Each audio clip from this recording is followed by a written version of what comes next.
Alors, donc, chers collègues, je vais procéder à l'appel, pardon. Je déclare la séance ouverte, donc je vais donc faire l'appel, évidemment. Alors, Monsieur Xavier Marcot. Présent. Monsieur Claude Avril. Présent. Je suis présent. Monsieur Nicolas Paget. Présent. Monsieur Christophe Régnier-Duval a donné pouvoir à Madame Béatrice Réor. Monsieur Thierry Vermeil. Présent. Madame Béatrice Réor. Monsieur Jean-Pierre Fenouille. Madame Alexandra Cambon qui a donné pouvoir à Monsieur Nicolas Paget. Madame Corinne Martin. Monsieur Xavier Moureau qui a donné pouvoir à Madame Corinne Martin. Madame Christelle Jablonski. Madame Céline Kramer. Madame Claudine Maffre. Oui. Madame Fanny Liozin-Jeudi. Monsieur Jean-Pierre Blairon. Alors, Madame Fabienne Aloui qui a donné pouvoir à Monsieur Bernard Vaton. Bon. La prochaine fois, si elle pouvait... parce que c'est pas systémique, mais... voilà, juste... Allez-y, allez-y. Elle dit qu'elle l'a envoyé, mais... Ah bon, non mais... Oh, pas de souci. On vient de la voir, là, et elle dit qu'elle l'a envoyé. Bon, mais... on va retrouver, vous inquiétez pas, il n'y a pas de difficulté. Merci beaucoup. Je vous en prie. Alors, Monsieur Bernard Vaton, Madame Carole Normani, Monsieur Louis Biscara, Madame Georges-André Fleury, Monsieur Martial Kesta, Madame Sandrine Clise qui a donné pouvoir à Monsieur Martial Kesta, Monsieur Denis Brunet, Madame Aline Landrin qui a donné pouvoir à Catherine Gaspa, Monsieur Claude Bourgeois, Madame Céline Benex qui a donné pouvoir à Valérie Andrès, Monsieur Pierre Marquesto, Madame Joëlle Eckmayer qui a donné pouvoir à Denis Sabon, Madame Valérie Andrès, Madame Marie-France Laureau qui m'a donné... non, on a un pouvoir ou pas, Quentin? Hein, pardon? Ah, qui a donné pouvoir à Monsieur Marcot. Ah ben oui, oui, pardon. Monsieur Patrice Dupont, Monsieur Jonathan Argenson, Monsieur Jean-Pierre Pazero, Madame Marcel Arsac qui a donné pouvoir à Monsieur Jonathan Argenson, Madame Catherine Gaspa, Monsieur Denis Sabon, Madame Marie-Thérèse Galmard. Et donc le quorum est atteint. Je vous propose de désigner Monsieur Jonathan Argenson comme secrétaire de séance. Est-ce que vous êtes d'accord? Oui, pas de difficulté, je vous remercie. Alors, pour sécuriser l'envoi du dossier du Conseil communautaire, la Direction des affaires juridiques vous a fait parvenir les éléments par mail, mais également via l'application ID Libre installée sur votre PC ou tablette. Merci de vous rapprocher de celle-ci en cas de non-réception des dits documents via le logiciel ID Libre. Pour les élus n'ayant pas réceptionné la tablette, celle-ci est à votre disposition en fin de séance. Alors, il est porté à votre connaissance une note d'information relative à la mise à disposition des agents de la ville d'Orange auprès de la communauté de communes des Pays Réunis d'Orange. Vous avez été destinataire de la liste des dernières décisions prises par le président et le bureau sur délégation du Conseil. Y a-t-il des remarques? Non? Pas de remarques? Ok, pas de remarques. Alors, approbation du procès-verbal du 21 février 2022. Vous avez été destinataire du procès-verbal sommaire de la séance du 21 février 2022. Est-ce qu'il y a des remarques? Pas de remarques. Ok. Donc nous pouvons passer au premier point à l'ordre du jour et je laisse la parole à Monsieur Nicolas Paget, Monsieur le Premier vice-président, pour le rapport d'orientation budgétaire. Ah pardon. Oh là là, le juridique me corrige. On va procéder au vote du procès-verbal. Pardon, autant pour moi.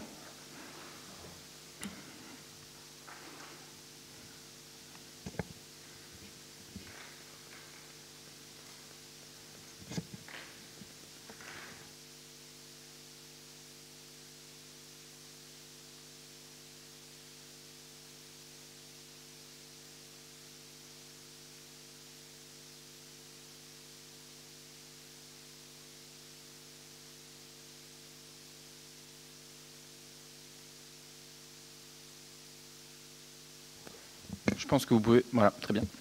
Alors, 38 votants, 38 votes, 38 exprimés, 38 pour. Le dossier est adopté à l'unanimité, je vous en remercie. Et donc, je passe la parole à Monsieur le Premier vice-président.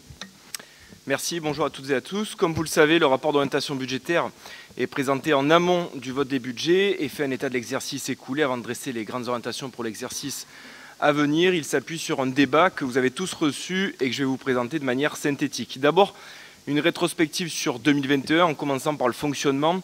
Je fais un petit rappel, le fonctionnement, une collectivité encaisse ses principales recettes en fonctionnement, en particulier les impôts et taxes et les produits de domaine, puis elle règle toutes ses charges liées à son fonctionnement, ses charges de personnel, ses charges à caractère général, ses atténuations de produits, en l'occurrence pour nous les attributions de compensation.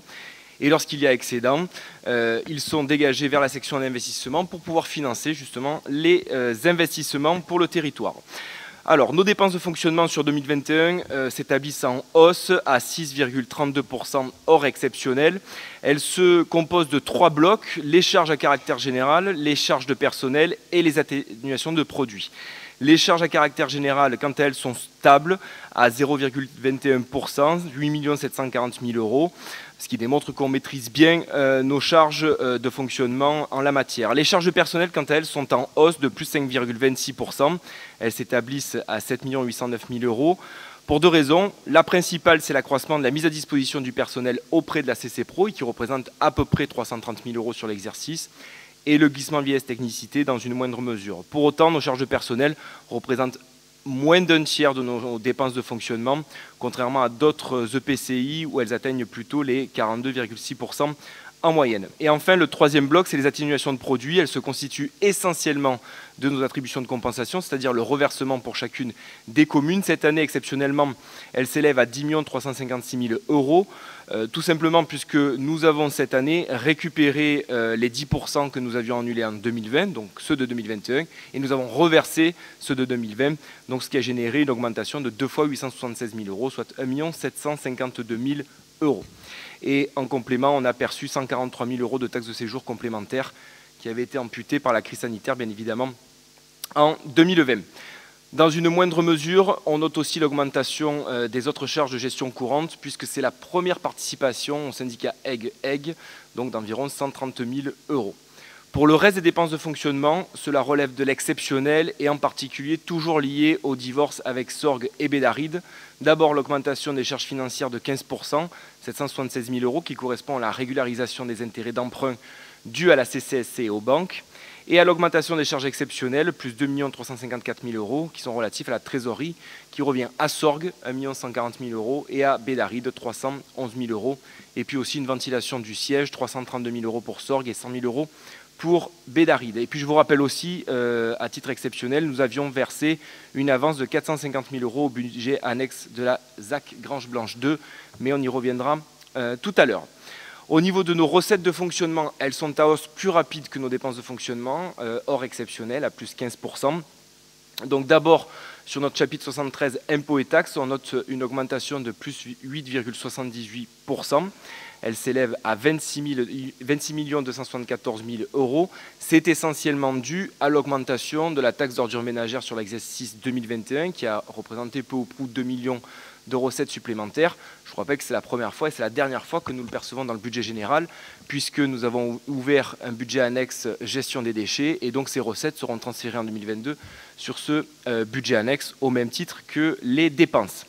Les dotations, subventions et participations, quant à elles, augmentent de 22%. C'est la dotation compensatrice de la CFE-CVAE pour 1 653 000 €. C'est la compensation de l'État suite à la baisse des bases des locaux industriels qui a généré cette augmentation. Pour autant, par prudence, dans le budget principal 2022, on a minoré cette recette de manière à être prudent sur les recettes à venir. Les produits de domaine, quant à eux, ont augmenté de 59%. C'est le rattrapage des redevances spéciales qui n'ont pas été encaissées en 2020 et qui l'ont été cette année. Ça représente à peu près 670 000 €. Et enfin, les atténuations de charges reviennent à leur niveau avant Covid, 122 000 €. Il n'y a pas grand-chose là-dessus. Au niveau des recettes exceptionnelles, là encore, spécifiquement liées au divorce avec Sorgues et Bédaride, 754 000 € de produits financiers suite à la régularisation des intérêts d'emprunt dû par la CCSC, cette fois-ci vers la CC Pro. On a une baisse de 80% puisque en 2020, nous avions enregistré les écritures relatives à la ZAC de la Malotière et Chemin d'Avignon que nous n'avons plus donc cette année. Ce qui fait que nous avons une section de fonctionnement qui s'établit comme telle, 33 764 000 € en dépenses, 35 890 000 € en recettes, ce qui nous donne un excédent 2021 de 2 125 790 €. Pour mémoire, en 2020, nous avions eu 4 345 000, en 2019, 3 071 000 et en 2018, 1 715 000. Voilà pour la partie fonctionnement. Pour la partie investissement, alors les dépenses sont en baisse de 6,78%. Elles sont essentiellement en baisse sur les dépenses d'équipement pour 1 310 000 €. C'est du fait notamment des retards générés sur des grands chantiers suite à la crise sanitaire. Le capital de la dette, quant à lui, augmente de 306 000 euros. Évidemment, si on a les intérêts, on a aussi le capital de la dette. C'est issu du divorce toujours avec Sorgue et Bédaride. On a une augmentation de 306 000 euros de capital de la dette qui nous porte à 2 111 000 euros. Et puis les autres immobilisations financières, nous avons fait une avance de 400 000 euros au budget annexe mobilité en juillet 2021. Donc on les retrouve en dépenses. Les recettes, quant à elles, baissent plus vite que les dépenses. On a un excédent antérieur reporté d'1 850 000 euros qui était dû à un excédent de fonctionnement capitalisé de 6 759 000 euros. Il sera en 2021, il s'établira peu ou prou à 3 millions d'euros. On a moins d'amortissement également, puisqu'on descend à 2 793 000 contre 3 415 000. C'est une baisse claire de nos recettes propres. Et les subventions, quant à elles, baissent également de 41%. Nous avons perçu 588 000 euros cette année. On a donc une section d'investissement qui s'établit comme suit. En dépenses, 9 546 000 euros. En recettes, 9 575 000 euros. Nous n'avons pas de déficit d'investissement cette année. Et on réalise un excédent de 29 690 euros. Concernant les résultats et l'affectation que nous allons vous proposer au conseil communautaire suivant et que vous pouvez consulter dans le rapport d'orientation budgétaire. En investissement, donc, nous avons un résultat de 29 690 euros, un résultat reporté d'1 845 000 euros, ce qui nous fait un résultat de clôture d'1 874 972 euros pour l'investissement. En fonctionnement, un résultat de l'exercice de 2 125 000 euros, un résultat reporté de 2 052 000 euros, ce qui nous donne un résultat de clôture de 3 178 000 euros qui reste à affecter. Nous proposons d'affecter 1 million en investissement, nous portons ainsi à 1 802 000 euros après le règlement des RAR, et nous laissons le reste en fonctionnement, nous portant ainsi à 3 178 000 euros pour l'année à venir. On laisse plus en fonctionnement cette année puisque vous vous doutez bien, on a des incertitudes notamment sur nos charges en matière d'énergie, en matière de consommables pour l'année à venir, eu égard le contexte qui est relativement défavorable. On vous a également indiqué un petit focus sur le rapport quinquennal des attributions de compensation qui vous a été présenté à l'appui du rapport qui a été réalisé par Finance Consult.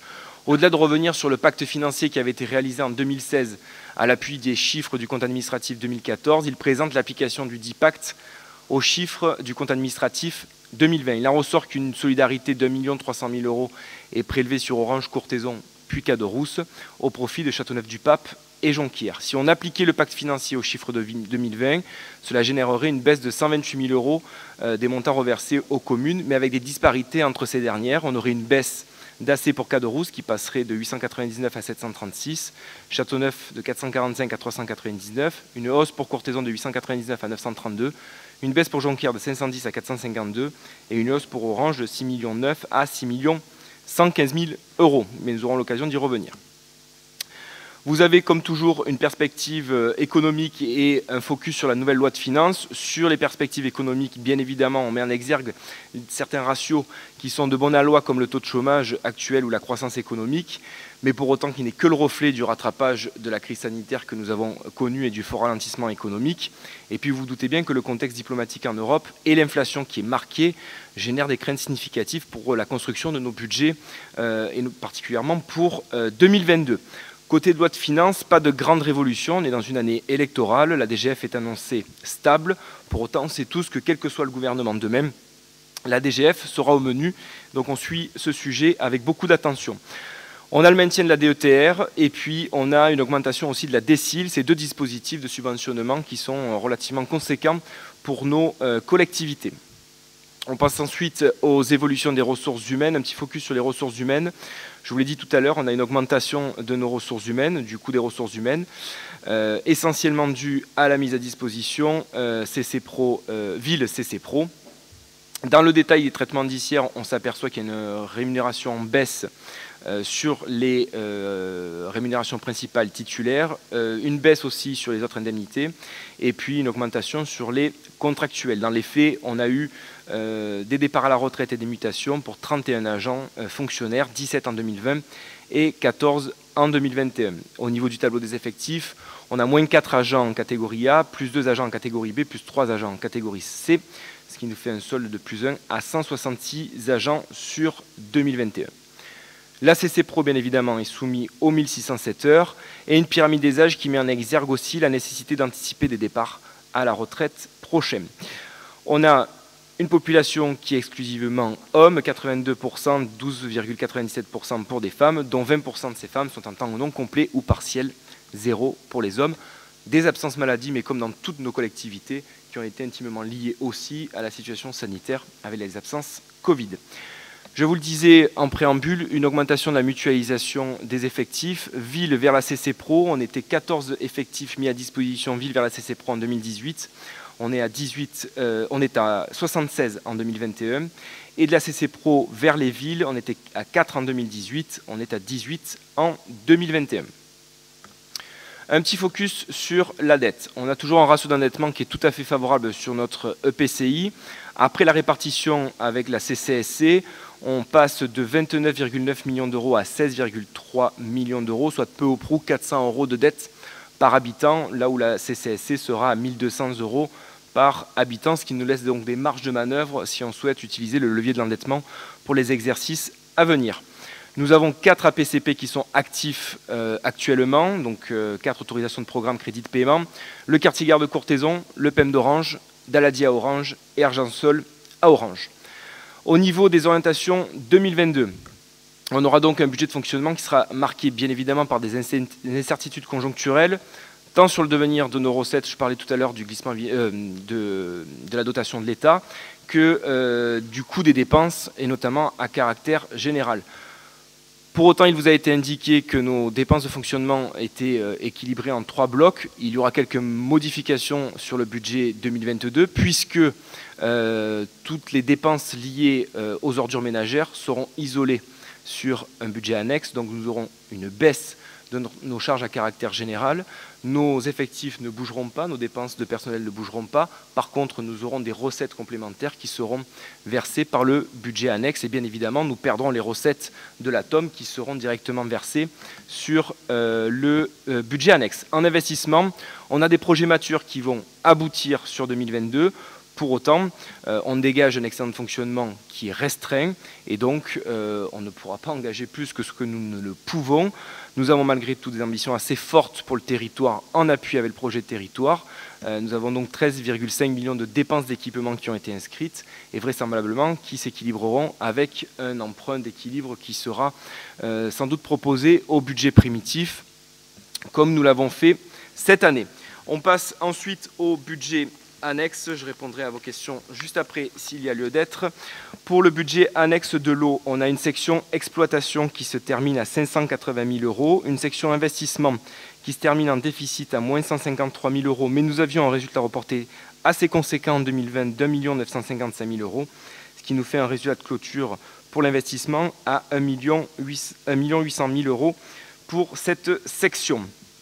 Nous avons des restes à réaliser, ce qui fait qu'après les restes à réaliser, il nous reste 591 000 euros en investissement et 580 000 euros en exploitation. Au niveau des travaux et des dépenses qui ont été concernées cette année, c'est la poursuite du plan de prévention communal pour Courthézon avec le captage de 9 fonds, Jean Jaurès et Fond du Sac. La maîtrise d'œuvre pour le remplacement de la canalisation rue du Fond du Sac. Pour Jonquière, c'est la poursuite du plan de prévention communal, avenue de la Gare. Et pour Orange, les travaux du pôle d'échange multimodal, avenue de l'Argensol, Croix-Rouge, Kéradel et rue des Lilas spécifiquement. Pour l'assainissement, on a une section exploitation qui dégage un résultat de l'exercice de 885 000 euros.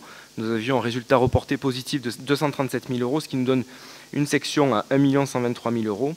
En investissement, un déficit de 416 000 euros, mais comme pour l'eau, un résultat reporté de 2020 relativement conséquent d'1 958 000 euros, ce qui nous donne un résultat de clôture à 1 541 000 euros. Nous avons là encore des restes à réaliser, ce qui nous donne un résultat définitif d'1 280 000 euros pour l'investissement et 1 123 000 euros pour l'exploitation. Là encore, pareil pour Courthézon, plan de prévention communale, maîtrise d'œuvre, remplacement de canalisation rue du Fond du Sac. Pour Jonquière, le schéma directeur, les travaux avenue de la Gare, la fin des travaux de Petit Pont. Pour Orange, le pôle échange multimodal, avenue Argensol, Croix-Rouge, Kéradel, Touguéran, Second, Weber, Franche-Comté et Nogent. Cas de Rousse, fin du schéma directeur.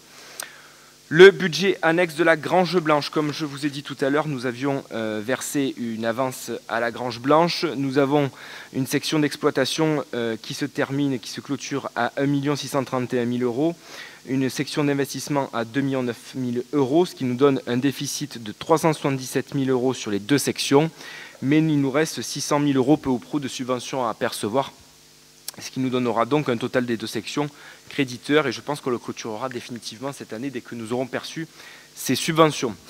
Sur le budget annexe prestations de services, on n'est pas voué à faire des excédents sur ce budget annexe. Vous le savez, c'est les services qui sont proposés par la CCPRO aux communes membres.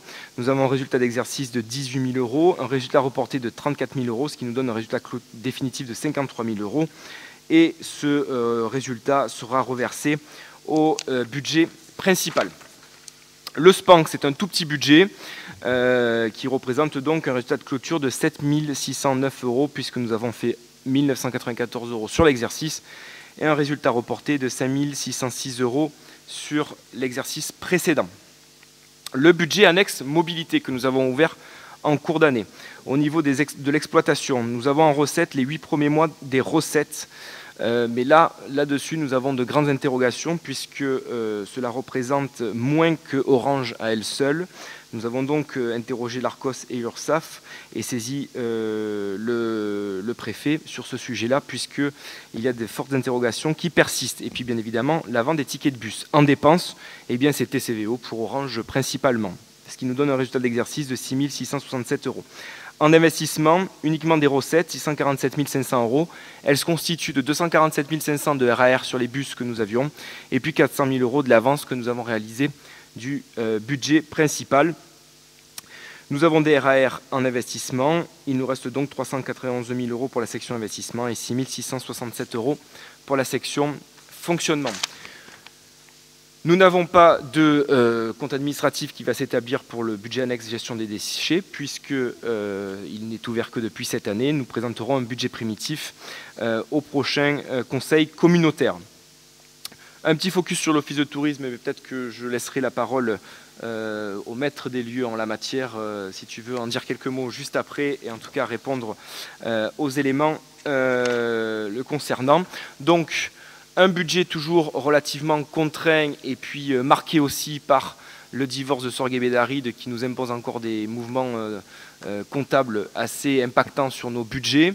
Vous avez bien compris qu'on a 3 blocs de dépenses, nos charges à caractère général, nos charges de personnel et puis nos attributions de compensation, ce qui nous limite nos excédents de fonctionnement. Et l'excédent de fonctionnement, c'est notre principal outil d'investissement pour réaliser nos dépenses d'équipement pour le territoire. Là encore, il faudra faire un choix entre des dépenses massives pour notre territoire ou du fonctionnement pour nos communes. Je vous laisse la parole si vous avez des questions sur ce rapport d'orientation budgétaire, ou je laisse la parole au président. Y a-t-il des questions, chers collègues? Oui. Oui, monsieur Brunet, je vous en prie. Est-ce qu'on pourrait avoir des explications, page 10, le chapitre où il y a marqué « Les chiffres annoncés sont ceux issus du calcul avec la méthode du pacte financier 2014 qui retient que 4 chapitres. » Monsieur Brunet, excusez-moi, est-ce que vous pourriez rapprocher votre bouche du micro? Moi, en tout cas, je vous entends mal, s'il vous plaît. Pardon. Merci, je vous en prie. J'aurais voulu avoir des explications, page 10, où il y a marqué « Les chiffres annoncés sont ceux issus du calcul avec la méthode du pacte financier 2014 qui ne retient que 4 chapitres en dépenses de fonctionnement ». C'est là où c'est important pour que Jonquière comprenne bien. Si l'on répartissait toutes les dépenses de fonctionnement, Jonquière, par exemple, serait bénéficiaire d'environ 1,4 million d'euros. Alors, ça, c'est ma première question. Puis après, j'aurais, une remarque d'ordre général. On les prend dans l'ordre que vous voulez. Allez-y, allez-y. Alors, après, il est marqué plusieurs fois, donc à la page 11, page 35, page 46, sur les conclusions, l'importance pour le fonctionnement de revoir ce fameux pacte financier. Et que l'avenir en fait, de la CCPRO dépendait notamment de ce pacte financier. Alors, j'aurais une remarque, moi, quand même, à caractère général. C'est vrai qu'en arrivant donc à ce conseil communautaire, il y a 2 ans, je m'étais demandé comment on pouvait fonctionner encore après le départ de Sorgue et Bédaride, surtout sur les recettes qu'apportait Sorgue. Puis je me disais, mais tiens, comment peut-on fonctionner? Il démontre donc, France Consult a démontré donc la fin de l'année dernière, par leur rapport sur les attributions de compensation, et puis ce que, M. Paget, vous venez de confirmer, c'est que depuis 3 ans, 3 années de suite, nous sommes en excédent sur le fonctionnement, un excédent de plusieurs millions, 2-3 millions sur le fonctionnement. C'est ces excédents qui sont après basculés donc en investissement. Donc finalement, le rapport de France Consult m'a rassuré l'année dernière parce que je me suis dit, ben, finalement, même si Sorgue est parti, on s'en sort quand même très bien, vu que chaque année, on a quelques millions d'excédents. Et là, je lis donc sur ce ROB que la priorité maintenant, ça serait de renégocier ce pacte financier. Alors moi, personnellement, je ne comprends plus très bien. Et puis je me dis, premièrement, si on a autant d'excédents, ben, il n'y a plus trop urgence et nécessité. Ça serait l'inverse. Je me dirais oui. Mais là, vu qu'on est à quelques millions d'excédents, je ne vois plus trop, donc, encore une fois, l'urgence, la nécessité, l'intérêt. Renégocier un pacte financier, ça va être long, fastidieux. On va rentrer dans de longues discussions, des négociations. Et puis surtout, c'est que si on veut diminuer donc les assets pour la CCPRO, eh ben on va forcément fragiliser les communes, puisqu'on va diminuer les ressources des communes. Et là, c'est chacune de nos communes, Orange compris, qui va avoir moins d'attributions de compensation et qui va avoir donc se débrouiller avec moins de recettes. Alors, voilà, par rapport aux conclusions qui sont notées, ben pour moi, il n'y a plus d'urgence, il n'y a plus de nécessité, il n'y a plus d'intérêt. Transférer un problème vers les communes, j'en vois pas forcément donc l'intérêt. Alors, Monsieur Bompard, Monsieur le Président, je vous entends penser, je vous entends dire, ben forcément, Jonquière n'a plus trop d'intérêt à négocier ça parce que c'est Jonquière qui en est le plus bénéficiaire. Mais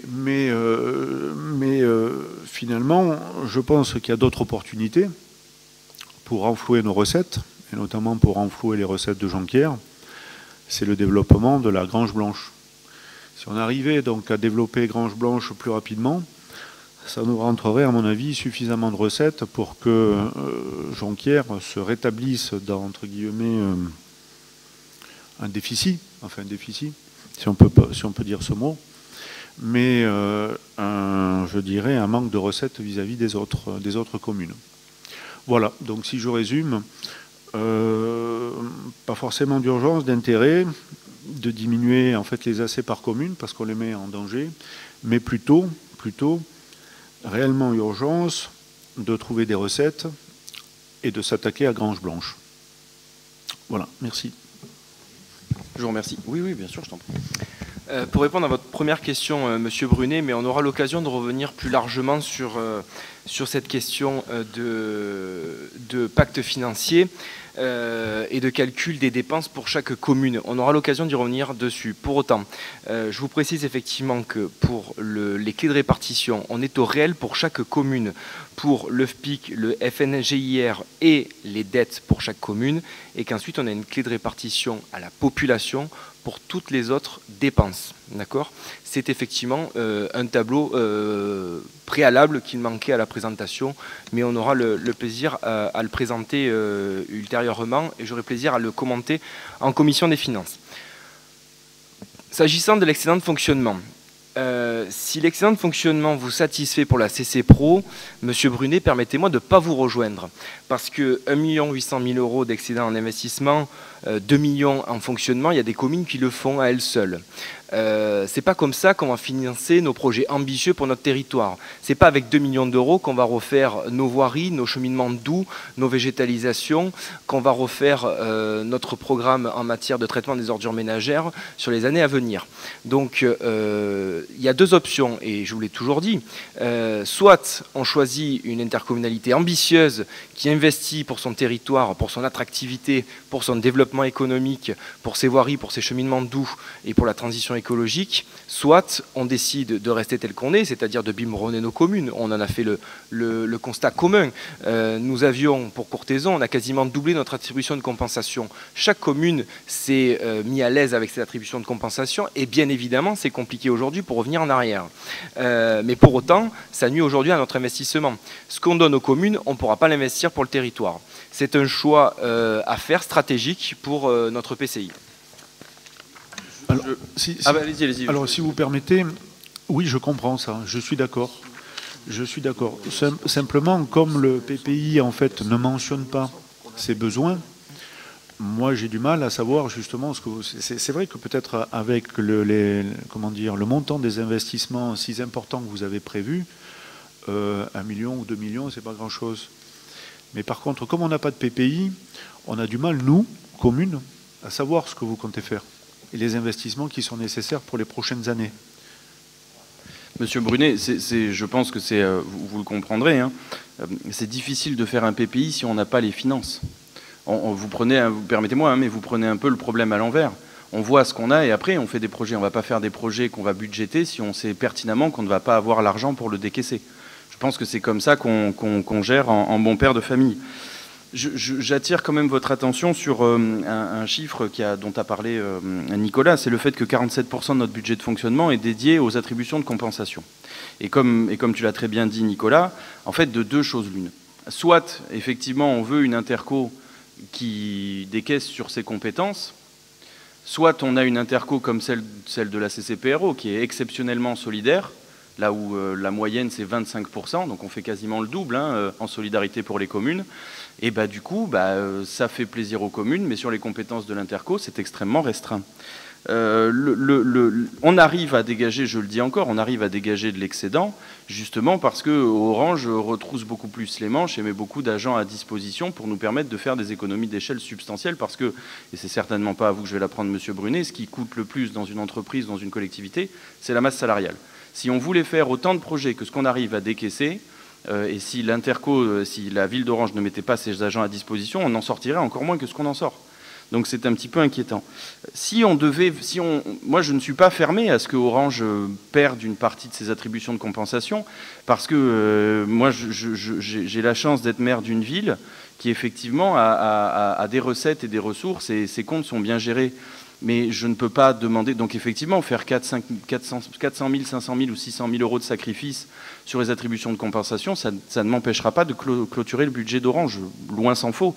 Et ça permettrait de dégager des marges de manœuvre à l'interco. Mais je ne peux pas demander aux Orangeois, une fois encore seuls, ou avec les courthézonnés, ou même avec les autres collègues maires, de faire des sacrifices pour une interco de manière unilatérale. Je veux bien que et je pense que les Orangeois veulent bien faire des sacrifices, mais dans un certain nombre de proportions. Le problème est un problème légal de bon sens, en fait. On devrait se mettre autour de la table et de dire, bon, en fait, est-ce qu'on veut que l'interco avance ou est-ce qu'elle avancera pas? Je peux comprendre aussi mécaniquement que les maires qui bénéficient d'une clé de répartition largement bénéficiaire pour leur commune aient du mal à vouloir le recorriger. Et la loi ne le permet pas. Encore une fois, ça c'est des vieux trucs qu'on se passe entre juristes. C'est le législateur fait une loi il y a 20 ans, dont il n'a pas tenu tous les tenants les aboutissants. Nous, in fine, on est en bout de course, donc on se retrouve à faire du contentieux, et c'est ce qu'on a déjà commencé à faire. Et qu'est-ce qui va se passer? Moi, j'ai même désespéré qu'on se mette autour de la table tous ensemble, et je peux le comprendre en plus, pour renégocier les attributions de compensation. On va aller jusqu'au Conseil d'État, le Conseil d'État va nous donner raison, et comme de coutume, le législateur va courir après le Conseil d'État, où il viendra corriger les carences du législateur, où il va dire non, vous ne pouvez pas avoir une modification des attributions de compensation au fait, c'est pas majoritaire, c'est au fait à l'unanimité. C'est pas révisable. Ça devrait même être, pour moi, je pense même que ça devrait être automatique. Parce que comprenez, et je ne veux vexer personne, mais si vous êtes dans une interco qui repose énormément sur la solidarité comme la nôtre, quelqu'un qui veut mal gérer ses comptes et qui sait qu'il va bénéficier des comptes de l'interco, il n'a aucune raison de redresser la barre. Je ne vais pas citer une autre interco, mais vous avez une interco, je vais peut-être la citer, la CCRLP un peu plus au nord, qui avait 24 millions d'euros d'excédent en début de mandat, en 2014, qui n'en a plus et qui recourt à l'emprunt aujourd'hui, c'est la CCRLP. Et du coup, les communes un certain nombre de majorités ont changé, mais ne savent plus comment ils vont faire pour boucler leurs comptes, parce qu'eux, ils n'étaient pas basés sur les attributions de compensation, mais sur un système de solidarité révisable à la majorité. Ça n'est pas sain. Je pense qu'on devrait, en toute responsabilité, avoir des clauses de revoyure, le législateur aurait dû le prévoir, et qui réindexent les consommations des uns et des autres, et qui ne pèsent pas sur les autres collectivités, ou sur les autres mairies, ou sur la CCPRO, des choix politiques gravés dans le marbre, et qu'on peut difficilement, voire même impossiblement modifier. Donc moi, ça, je le regrette un peu. Je voudrais pas me rater... oui, tu as dit interco enfin les communes sont sous perfusion, c'est exactement le terme. Alors j'ajoute, et là pour le coup je tiens à leur tirer un coup de chapeau, la CCSC, elle, a payé ce qu'elle nous devait. Je le remercie. Sorgues et Bédarrides, toujours pas. Sorgues et Bédarrides, toujours pas, que ce soit sur le montant de la dette ou sur ce qu'ils nous doivent. Comme on est arrivé à faire casser l'arrêté du préfet parce qu'il était trop en notre défaveur, et du coup, Sorgues et Bédarrides nous explique que la CCSC a fait son boulot, mais la Sorgues et Bédarrides nous disent non, l'arrêté a été cassé, donc on va attendre. Donc ça aussi, ça pèse sur le dos des Jonquiérois, des Courtaisonnais, des Cadéroussiens, des Châteaunevois, des Orangeois. Mais qu'est-ce que vous voulez faire? Moi, c'est pas que j'ai baissé les bras, j'ai l'habitude du temps long. Donc je sais très bien que ça va se régler devant la cour administrative d'appel, et comme on va gagner, c'est le Sorgues et Bédarrides qui iront en appel, ou le représentant de l'État, de l'autorité déconcentrée, puis on ira au Conseil d'État. Ça va prendre 5 ou 6 ans, et puis finalement, on va nous dire, oui, on ne peut pas faire peser des dettes qu'Orange n'avait pas contractées sur le dos des Orangeois, et on ne peut pas faire bénéficier des recettes qu'il y avait avant qu'Orange arrive sur le dos des Orangeois, ce qui est tout à fait logique. Ça serait de l'équité fiscale, de l'équité sociale, ça permettrait même de nous dégager des marges de manœuvre au sein de cette interco. Maintenant, je ne vais pas faire la guerre à vous, chers collègues. Voilà, moi la porte est ouverte, on l'a déjà dit plusieurs fois, mais on ne peut pas se satisfaire d'une interco de notre taille, d'une part que nos attributions de compensation représentent 45% de notre montant de fonctionnement, et d'autre part qu'on ne dégage qu'aussi peu pour investir. 1 million, c'est moitié moins que ce que nous, ou 1,5 million, c'est moitié moins que ce que nous on sort en excédent de fonctionnement sur la commune d'Orange. Il y a des questions à se poser. Alors après, il y a des choses qui ne sont pas entre nos mains. Moi, je vous dis, je préfère attendre le temps long, mais je ne me félicite pas. Alors, dans un sens, si, je me félicite qu'on arrive à faire autant d'excédents, parce que on le doit à Courtaisan et Orange, et à la mise à disposition d'un certain nombre d'agents. Je suis déçu, très concrètement, qu'on ne puisse pas en dégager plus. Parce que, comme l'a dit Nicolas, ce qu'on ne peut pas dégager, c'est ce qu'on ne peut pas investir. Donc ça bénéficie au fonctionnement des communes, donc ce n'est pas totalement perdu, mais ça ne bénéficie pas à nos projets aux uns et aux autres. Voilà. Est-ce qu'il y a d'autres questions? Pardon, tu veux préciser? Je me permets de faire un focus sur la Grange Blanche, parce que vous avez évoqué la Grange Blanche. Vous savez très bien que ce n'est pas du tout un sujet de manque de volonté de la CCPRO. J'étais encore en déjeuner aujourd'hui même sur votre sujet de la Grange Blanche dans votre secteur à Jonquière. Ce n'est pas du tout un sujet que nous ne voulons pas faire avancer. Bien au contraire, on est tous très favorables à le faire avancer, parce que s'il y a un intérêt pour vous, il y a aussi un intérêt pour l'intercommunalité, bien évidemment en matière de recettes. Et vous savez très bien que le point bloquant, c'est sans doute pas le PCI en la matière. Monsieur le vice-président Avril, tu veux prendre la parole? Monsieur le Président, Monsieur Brunet, si je peux me permettre, il me semble important de vous apporter quelques précisions, en tout cas de mon point de vue.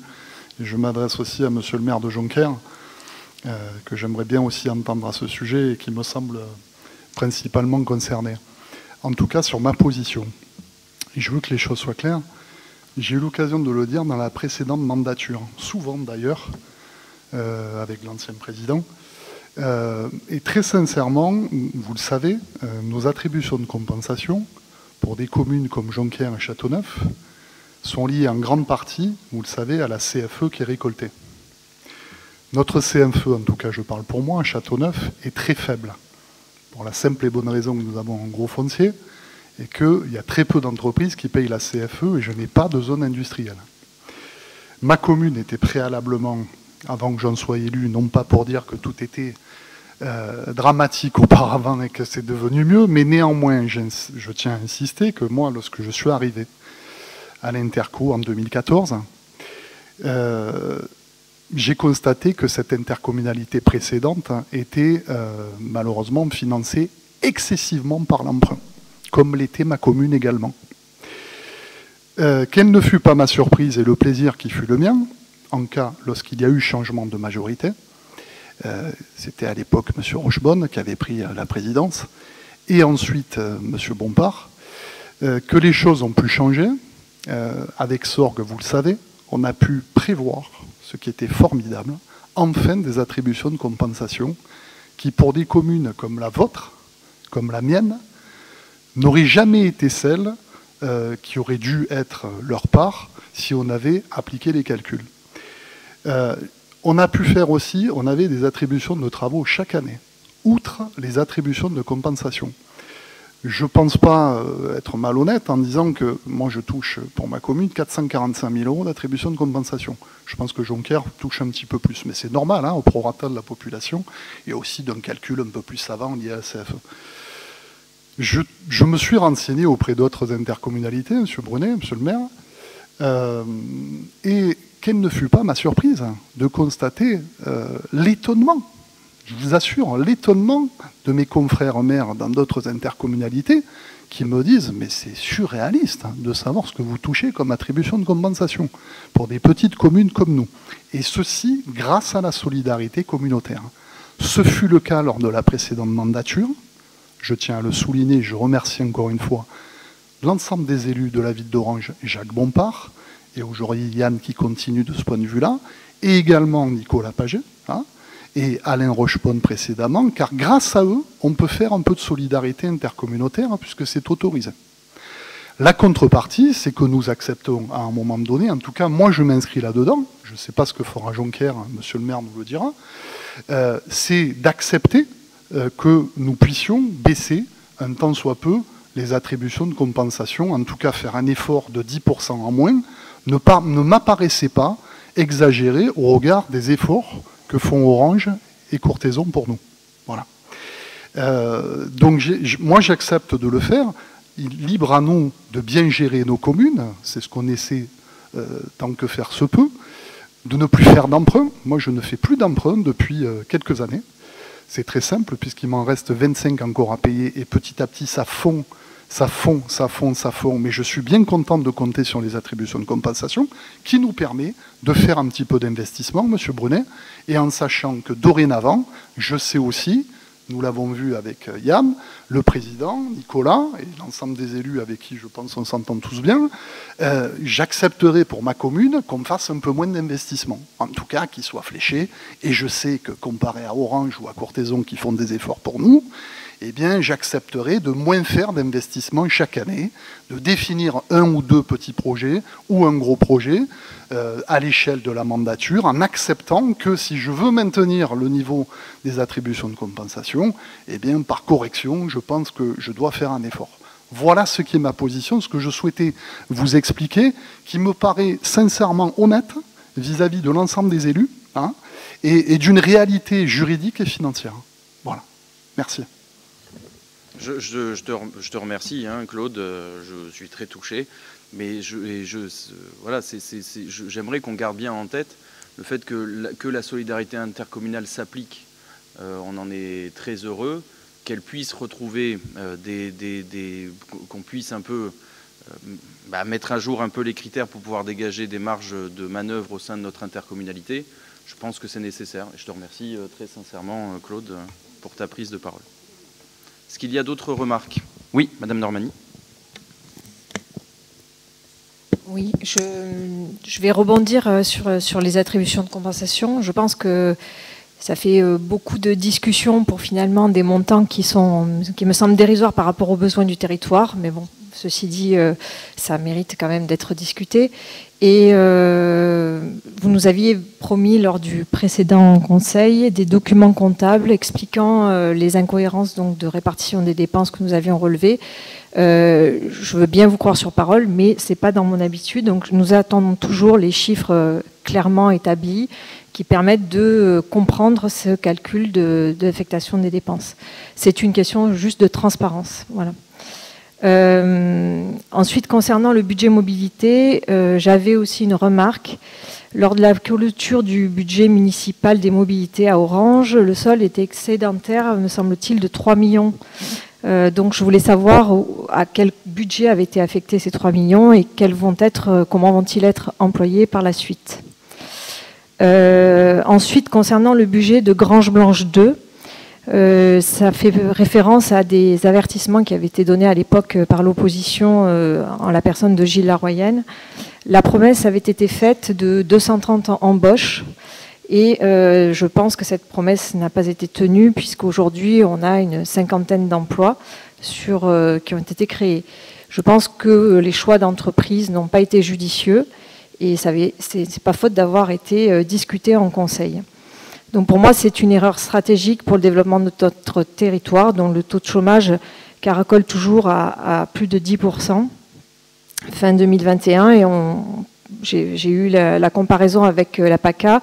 On est le plus fort taux du Vaucluse avec Avignon et sur la PACA avec Marseille, Fréjus et Sainte-Maxime. Donc c'est quand même important de le souligner.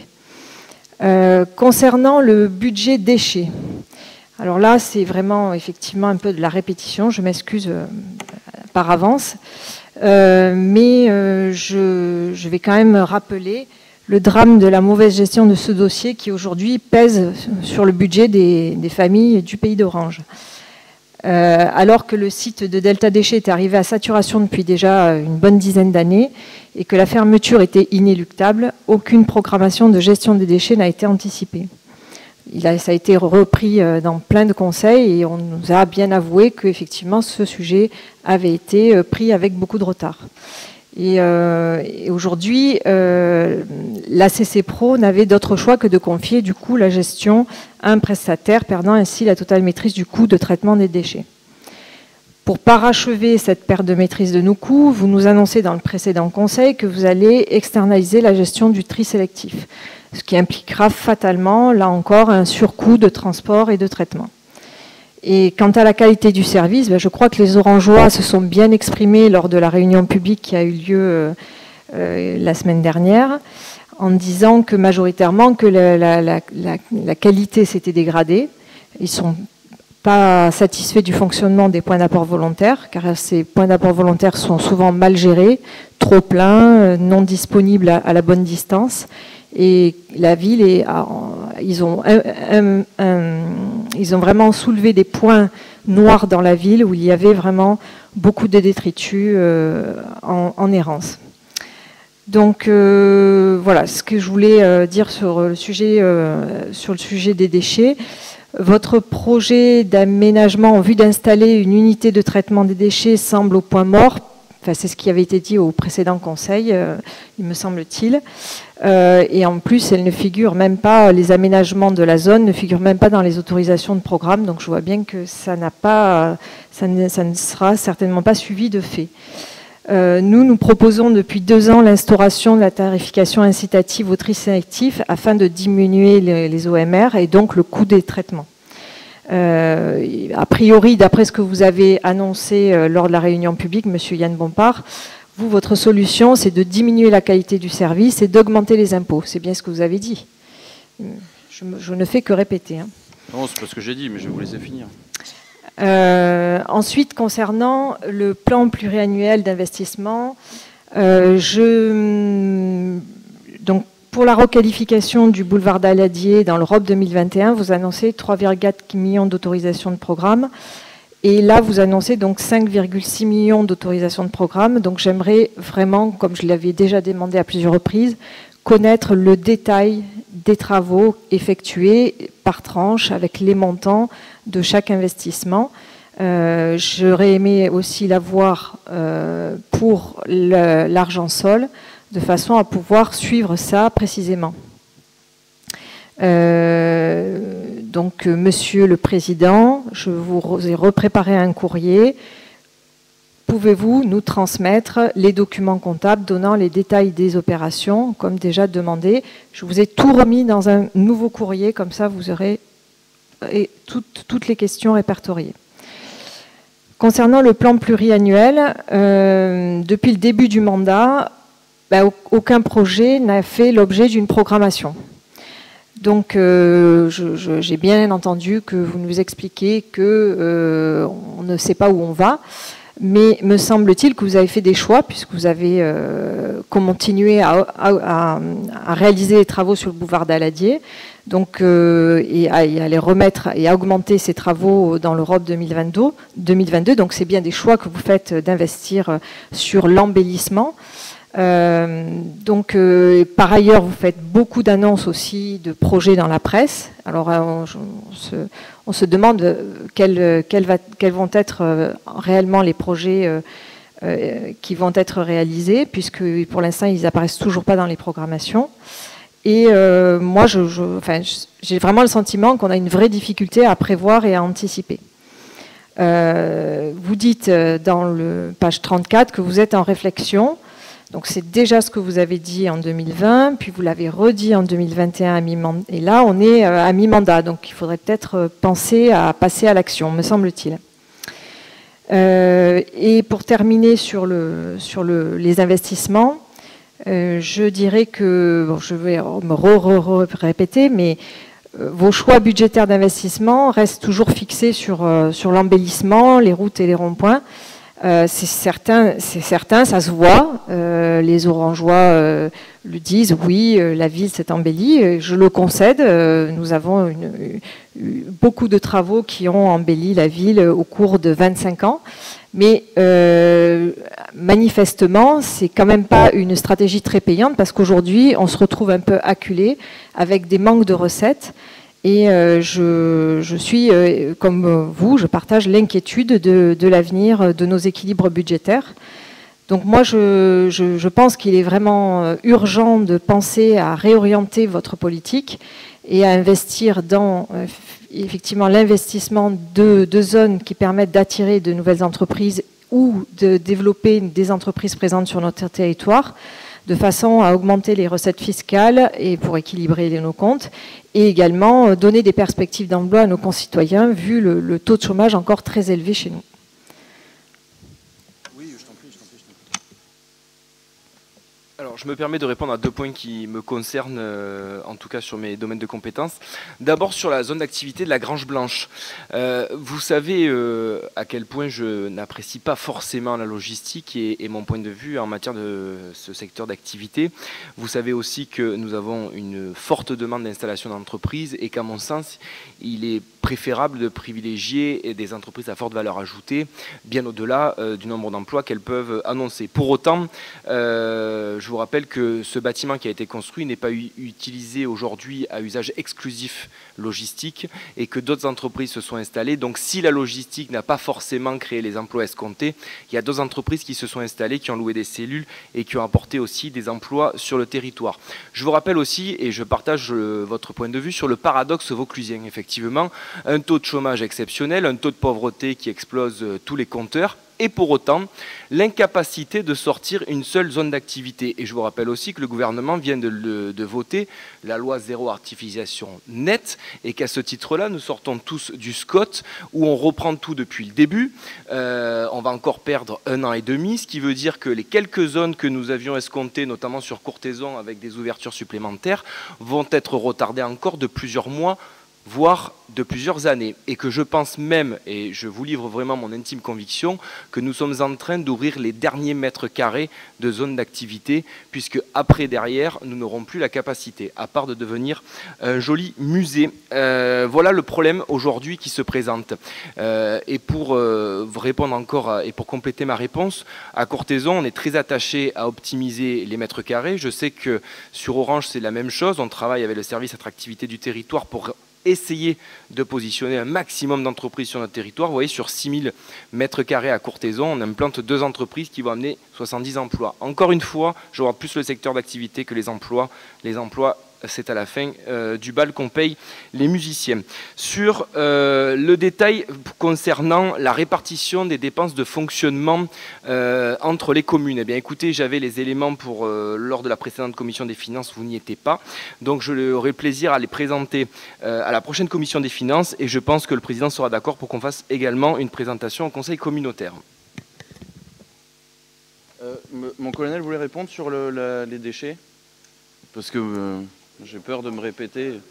On va se... Oui, vous avez un micro. Ouais. Tu aurais dû venir à côté de moi, Claude. Oui, Madame Normani, concernant les colonnes, bon, ça vient d'être mis en place, on est bien d'accord, dans le secteur sud d'Orange. Je vous rappelle qu'en 2018-2019, quand on a déployé le secteur Nord, dans les mêmes conditions d'ailleurs, ça nous a pris pratiquement 1 an pour trouver les points d'équilibre par secteur, parce que les gens, effectivement, on leur fixe un rayon d'action qui est normalement limité à 250 mètres de leur maison, mais ils ne le respectent en aucun cas bien souvent, puisque certains vont même vider chez le voisin ou ailleurs. Donc le point d'équilibre, on va le trouver. Il faut quelques mois, il faut être patient. Ça fait qu'1 mois précisément que ce système a été mis en place de points d'apport volontaires. Donc je comprends très bien, j'étais présent également à la réunion la semaine dernière concernant la colline, le quartier des Sables et de l'Étang. Je comprends très bien, c'est vrai que avant c'était en porte-à-porte, donc porte-à-porte c'est un moyen, vous le savez très bien, pratique pour tout le monde, ça je le conçois. C'est vrai que la grosse difficulté, c'est pas pour la jeunesse, c'est pour les personnes d'un certain âge ou ceux qui ont de l'handicap. Et ça, effectivement, il faut qu'on trouve des solutions. On essaye, les services essayent de le faire, même on va dire de façon personnalisée, pour aider les personnes qui ont des difficultés à rejoindre les points d'apport volontaires. Mais quelque part, globalement, ça permettra de faire des économies d'échelle, parce que le porte-à-porte a un coût. C'est vrai, c'est du luxe, entre parenthèses, aujourd'hui. Donc on revient maintenant avec ce système de points d'apport volontaire. Il faudra que tout le monde prenne le pli. Je pense que dans l'année prochaine, ça ira un peu mieux. Nos fonctionnaires pourront respirer. Je peux vous dire que tous les jours, ils sont sollicités. Je peux en témoigner pour soit modifier. Bon, le problème, c'est que personne ne se rend compte des difficultés à positionner un point d'apport volontaire. Il y a énormément de paramètres pour son positionnement. Les problèmes de ces gros camions qui viennent faire les relevages, on ne peut pas les faire rentrer n'importe où, on ne peut pas les emmener dans l'impasse de l'étang comme le réclamait une dame, on va dire, qui a tenu pendant au moins 15 minutes la conversation en débutant cette réunion la semaine dernière. Il faut lui faire comprendre tout ça, gentiment, poliment, etc. Il faut faire preuve de beaucoup de diplomatie, parce que le déchet, c'est bien connu, c'est toujours très compliqué, personne n'en veut devant chez soi, etc., etc., etc. Voilà. Mais je pense que ce système, on n'a pas d'autre échappatoire que de passer progressivement au système de points d'apport volontaire. Voilà pour ça.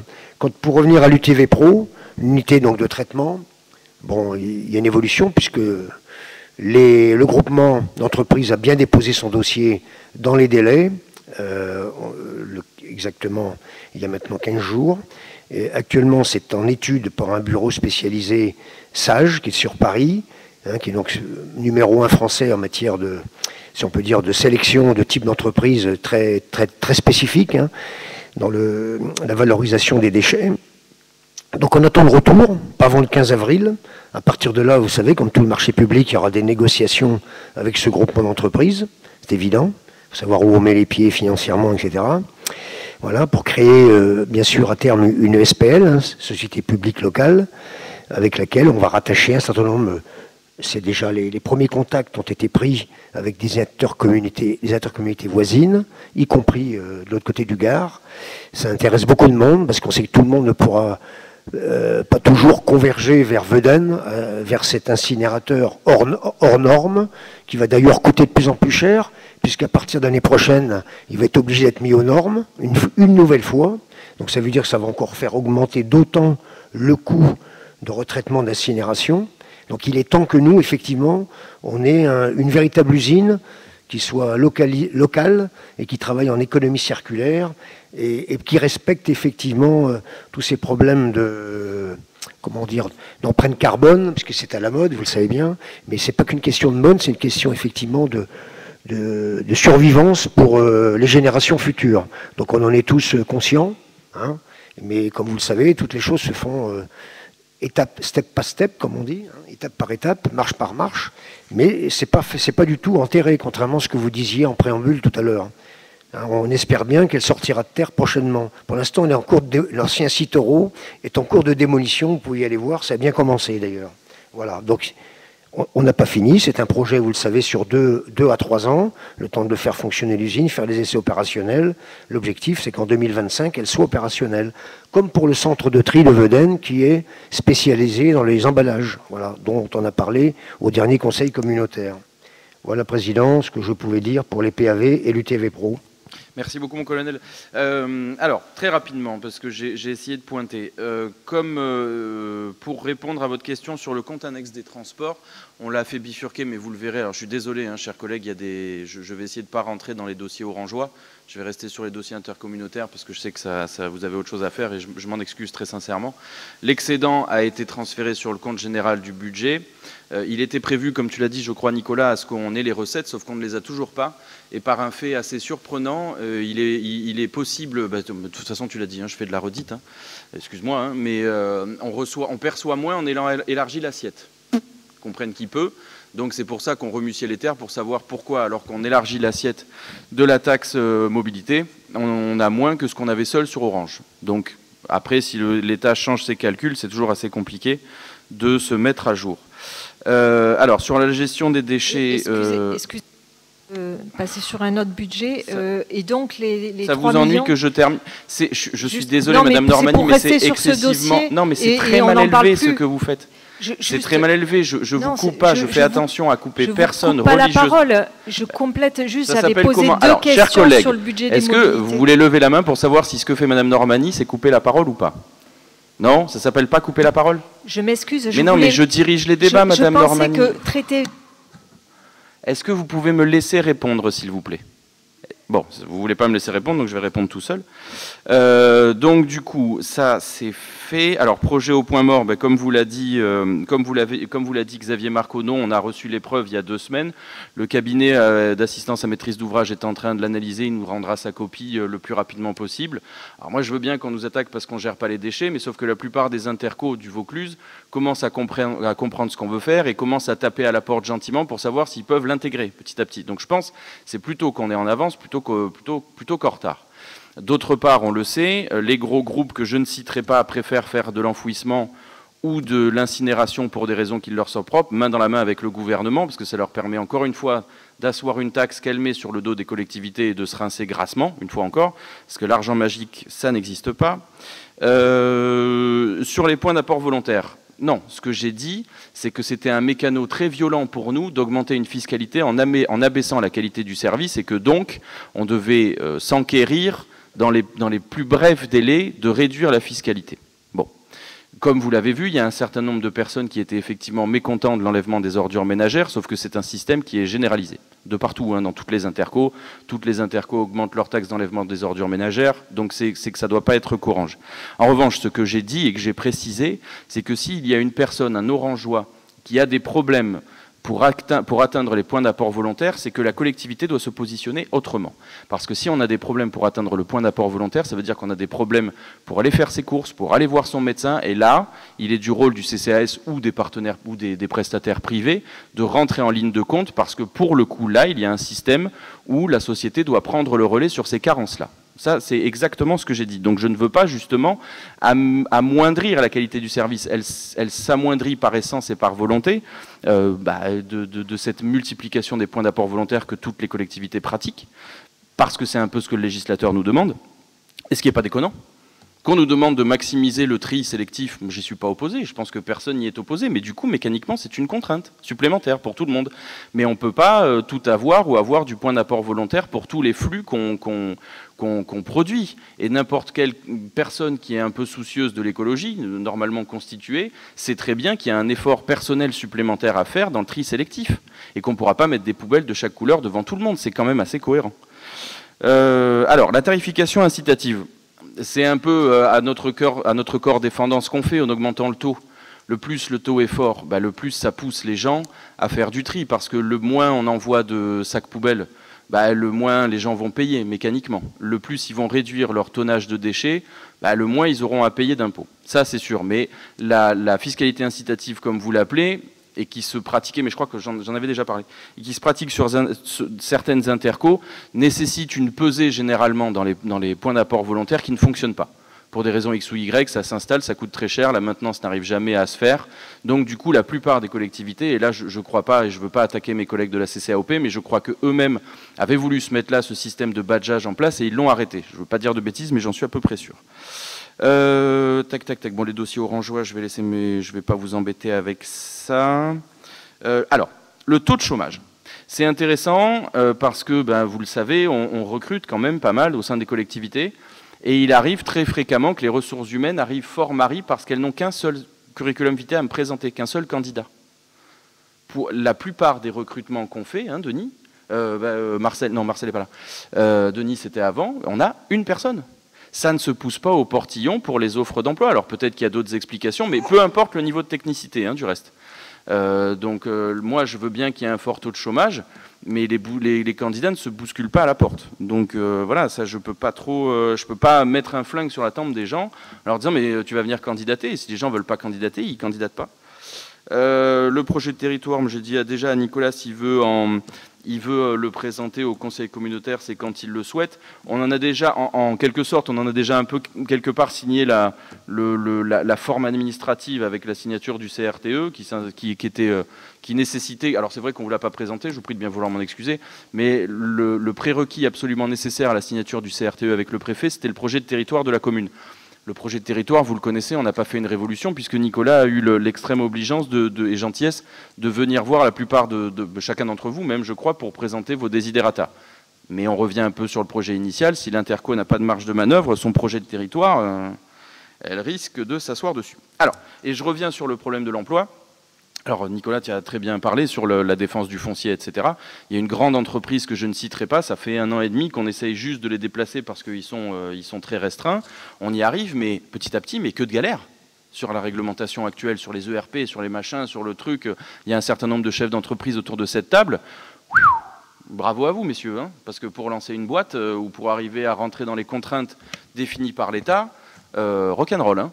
Donc, et comme tu l'as dit très bien, on a un foncier qui est extrêmement contraint, on a une surface qui est quand même conséquente, on a des atouts qui sont énormes, mais on est rattaché à un schéma de cohérence territoriale dont la plupart de nos collègues élus sont plutôt à la COGA. Qu'est-ce qu'ils font quand ils veulent ouvrir une zone? Et je leur jette pas la pierre, ils vont plutôt prioriser les zones sur la COGA, parce que ça leur rapporte de l'ATP, plutôt que sur nous. Forcément, si la plupart des élus... et on serait majoritaire au SCOT du bassin de vie d'Avignon, on ferait pareil. Enfin, peut-être pas, mais j'en sais rien. Donc là, comment vous voulez qu'on y fasse? Vous y étiez à la réunion publique, on a un foncier plus grand que celui d'Avignon, mais on est contraint, on a voulu ouvrir au sud d'Orange, on nous a dit non. Il nous reste un petit peu à Orange, et d'ailleurs, on n'a pas lutté pour le sud d'Orange en espérant que Courthézon ouvre. En se disant, bon, peut-être que si au SCOT, on leur dit, bon, écoutez, laissez tomber cette zone sud, mais ouvrez-nous Courthézon. Mon premier vice-président m'apprend que calandre grecque. Moi, je veux bien les yaka faucons, Madame Normani, mais il y a des choses qui ne sont pas entre nos mains.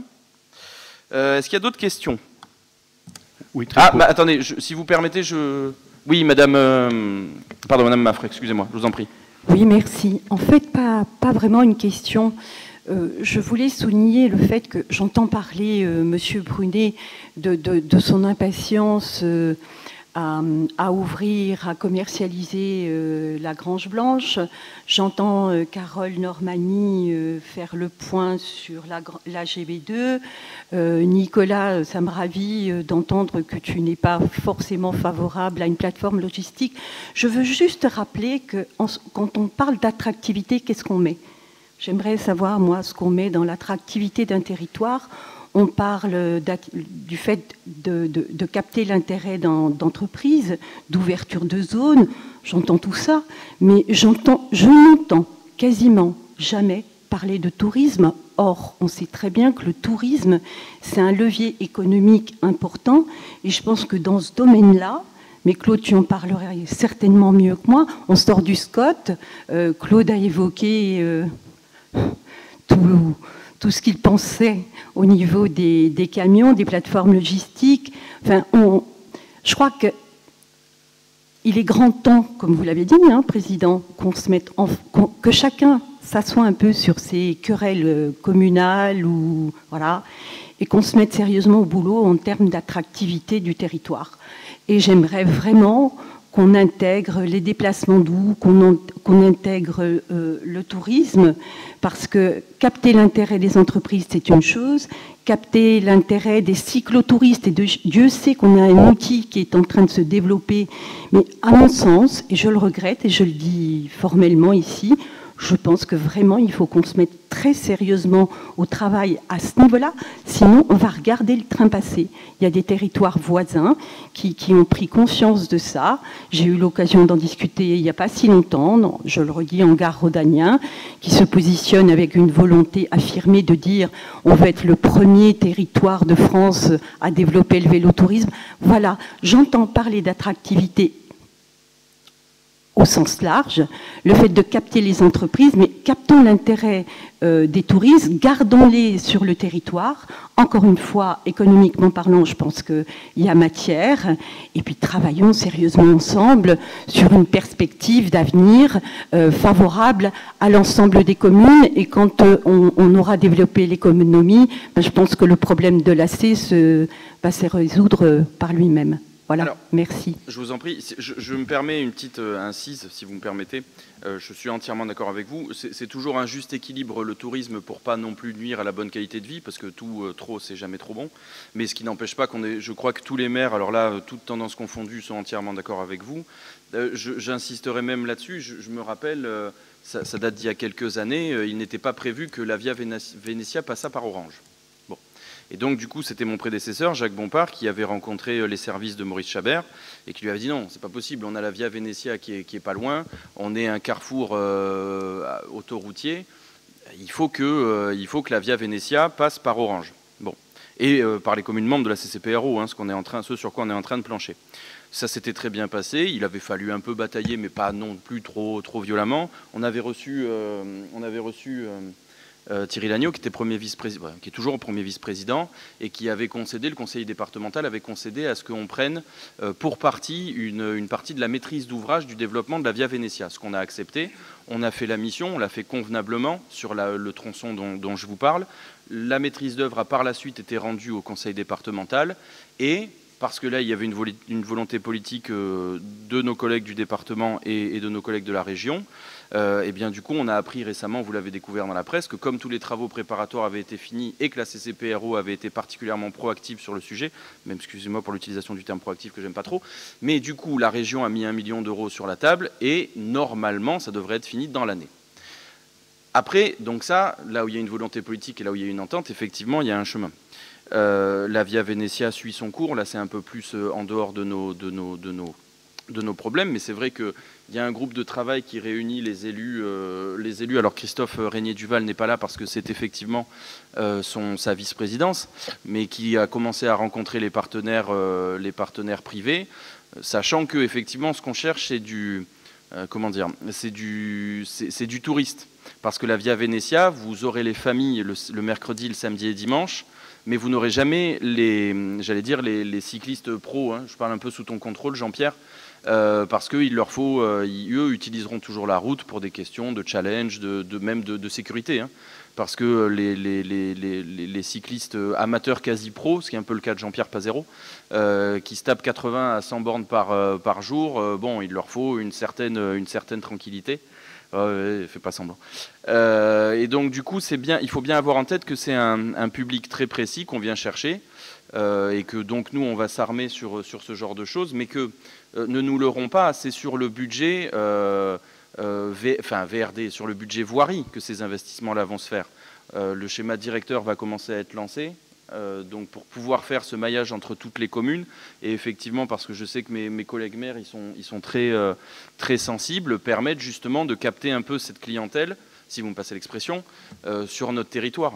Mais ça se fait pas d'une cuillère à peau. Alors ça se fait beaucoup plus rapidement quand le département et la région, et là pour le coup je tiens très sincèrement à leur tirer un coup de chapeau, nous aident. Après nous on va prendre notre partie, qui est effectivement le bon drainage et le bon réseautage.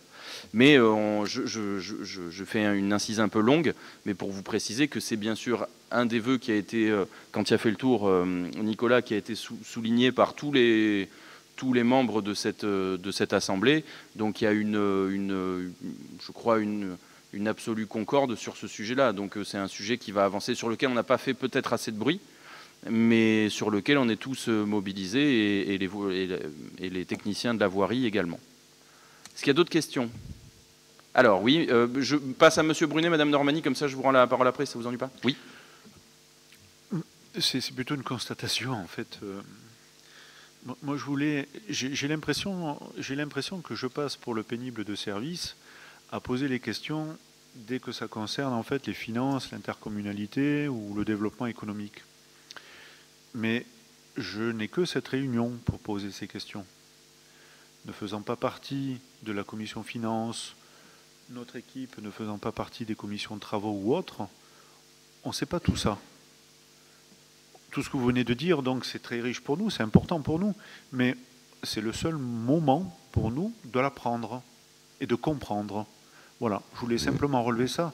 Il y a un dysfonctionnement dans notre organisation qui fait que, finalement, je ne devrais pas poser les questions ici, mais pouvoir travailler avec vous sur d'autres sujets, ça serait beaucoup plus intéressant. Voilà. Oui, d'accord. Pas de... Oui, après, c'est un peu l'exemple que je vous ai cité. Alors, je ne l'avais pas dit à mal, mais quand on s'est vu avec le cabinet... non, il n'y avait pas le cabinet conseil. Quand on était entre nous, élus sur le sujet justement des attributions de compensation, on avait fait cette réunion spécifiquement pour vous, pour être sûr si vous aviez des questions, s'il y avait, etc., des interrogations ou quoi que ce soit. On a relancé plusieurs fois avec Nicolas, voir s'il y avait des besoins, les services également, et on n'a pas eu trop de répondants. Et du coup, on s'est retrouvés...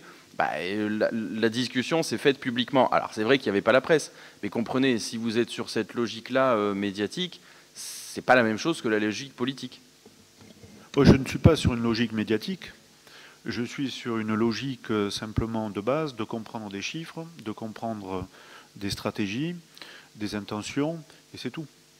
Donc, je suis désolé de poser mes questions lors de conseils communautaires, mais encore une fois, c'est le seul moment où je peux les poser.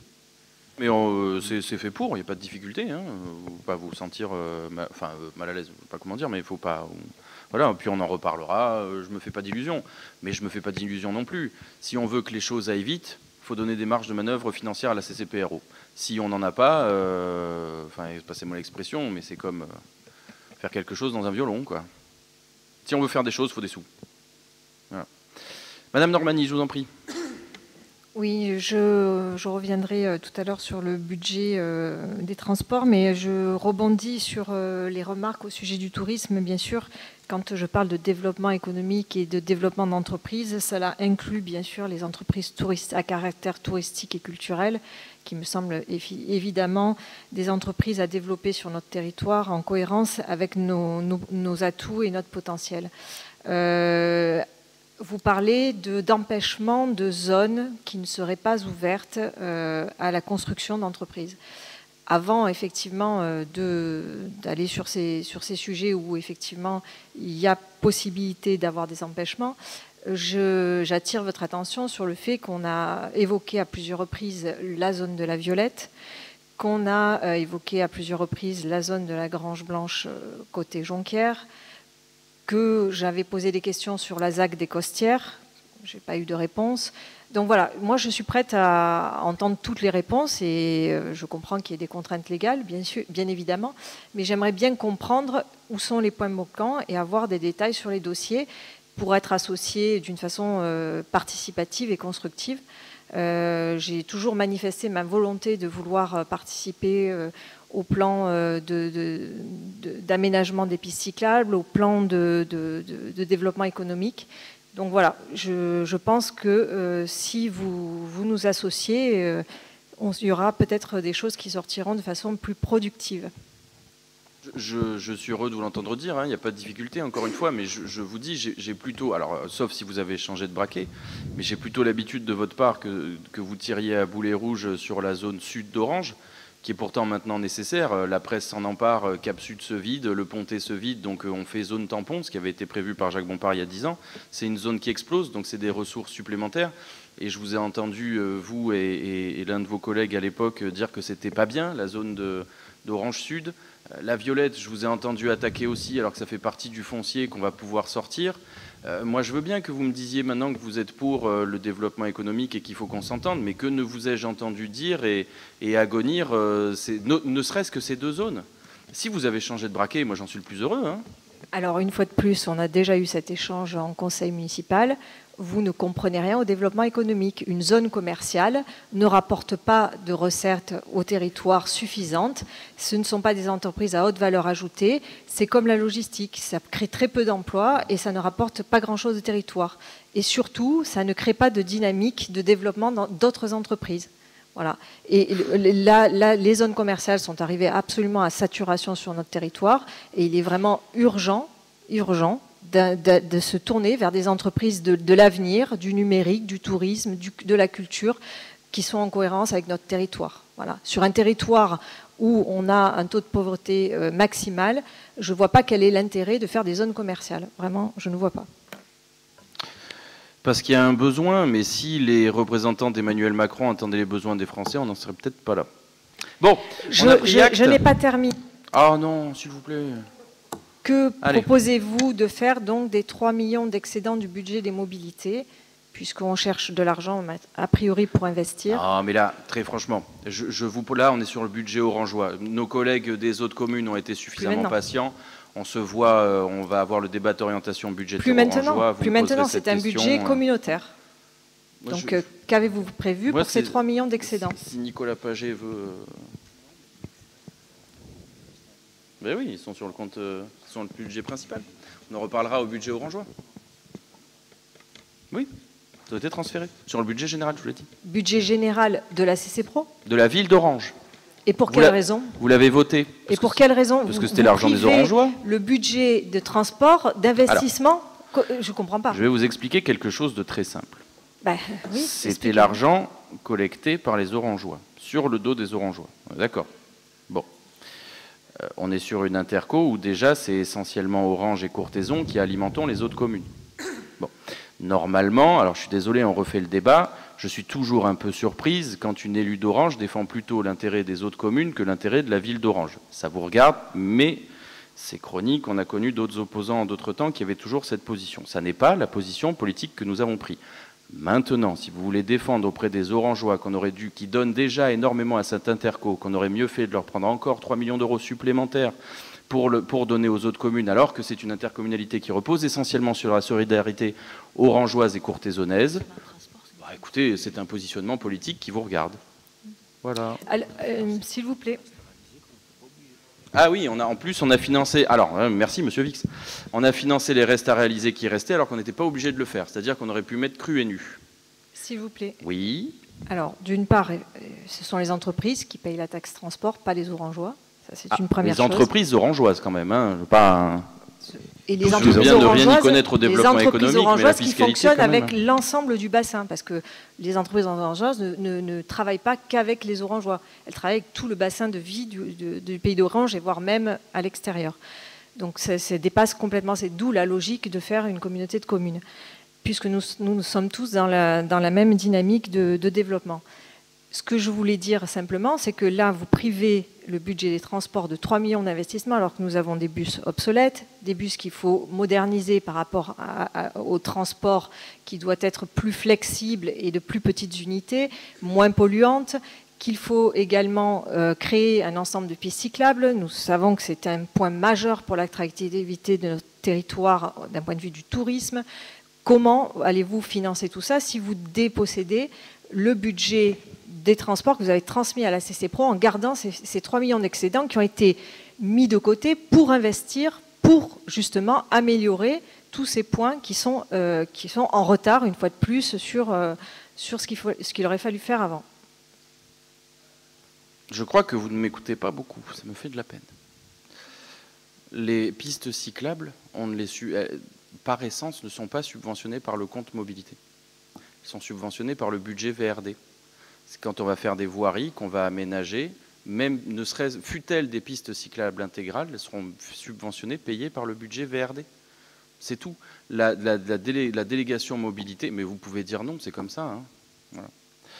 Voilà, voilà c'est tout. Parce que, ou alors, il faudrait qu'on fasse...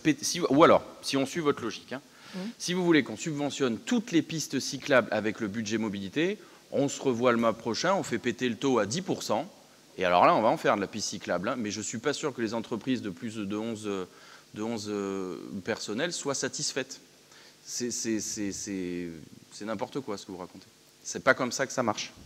Ah ben, je suis désolée, mais la voie Vénétia, qui aurait dû être faite déjà depuis X temps, le raccordement entre la voie Vénétia et la Via Rona, c'est bien Orange qui est concerné, c'est bien le budget mobilité, et c'est bien quelque chose que nous attendons. Il faut que vous le compreniez, c'est important. C'est pas le budget mobilité qui va le subventionner, ça va être le budget VRD.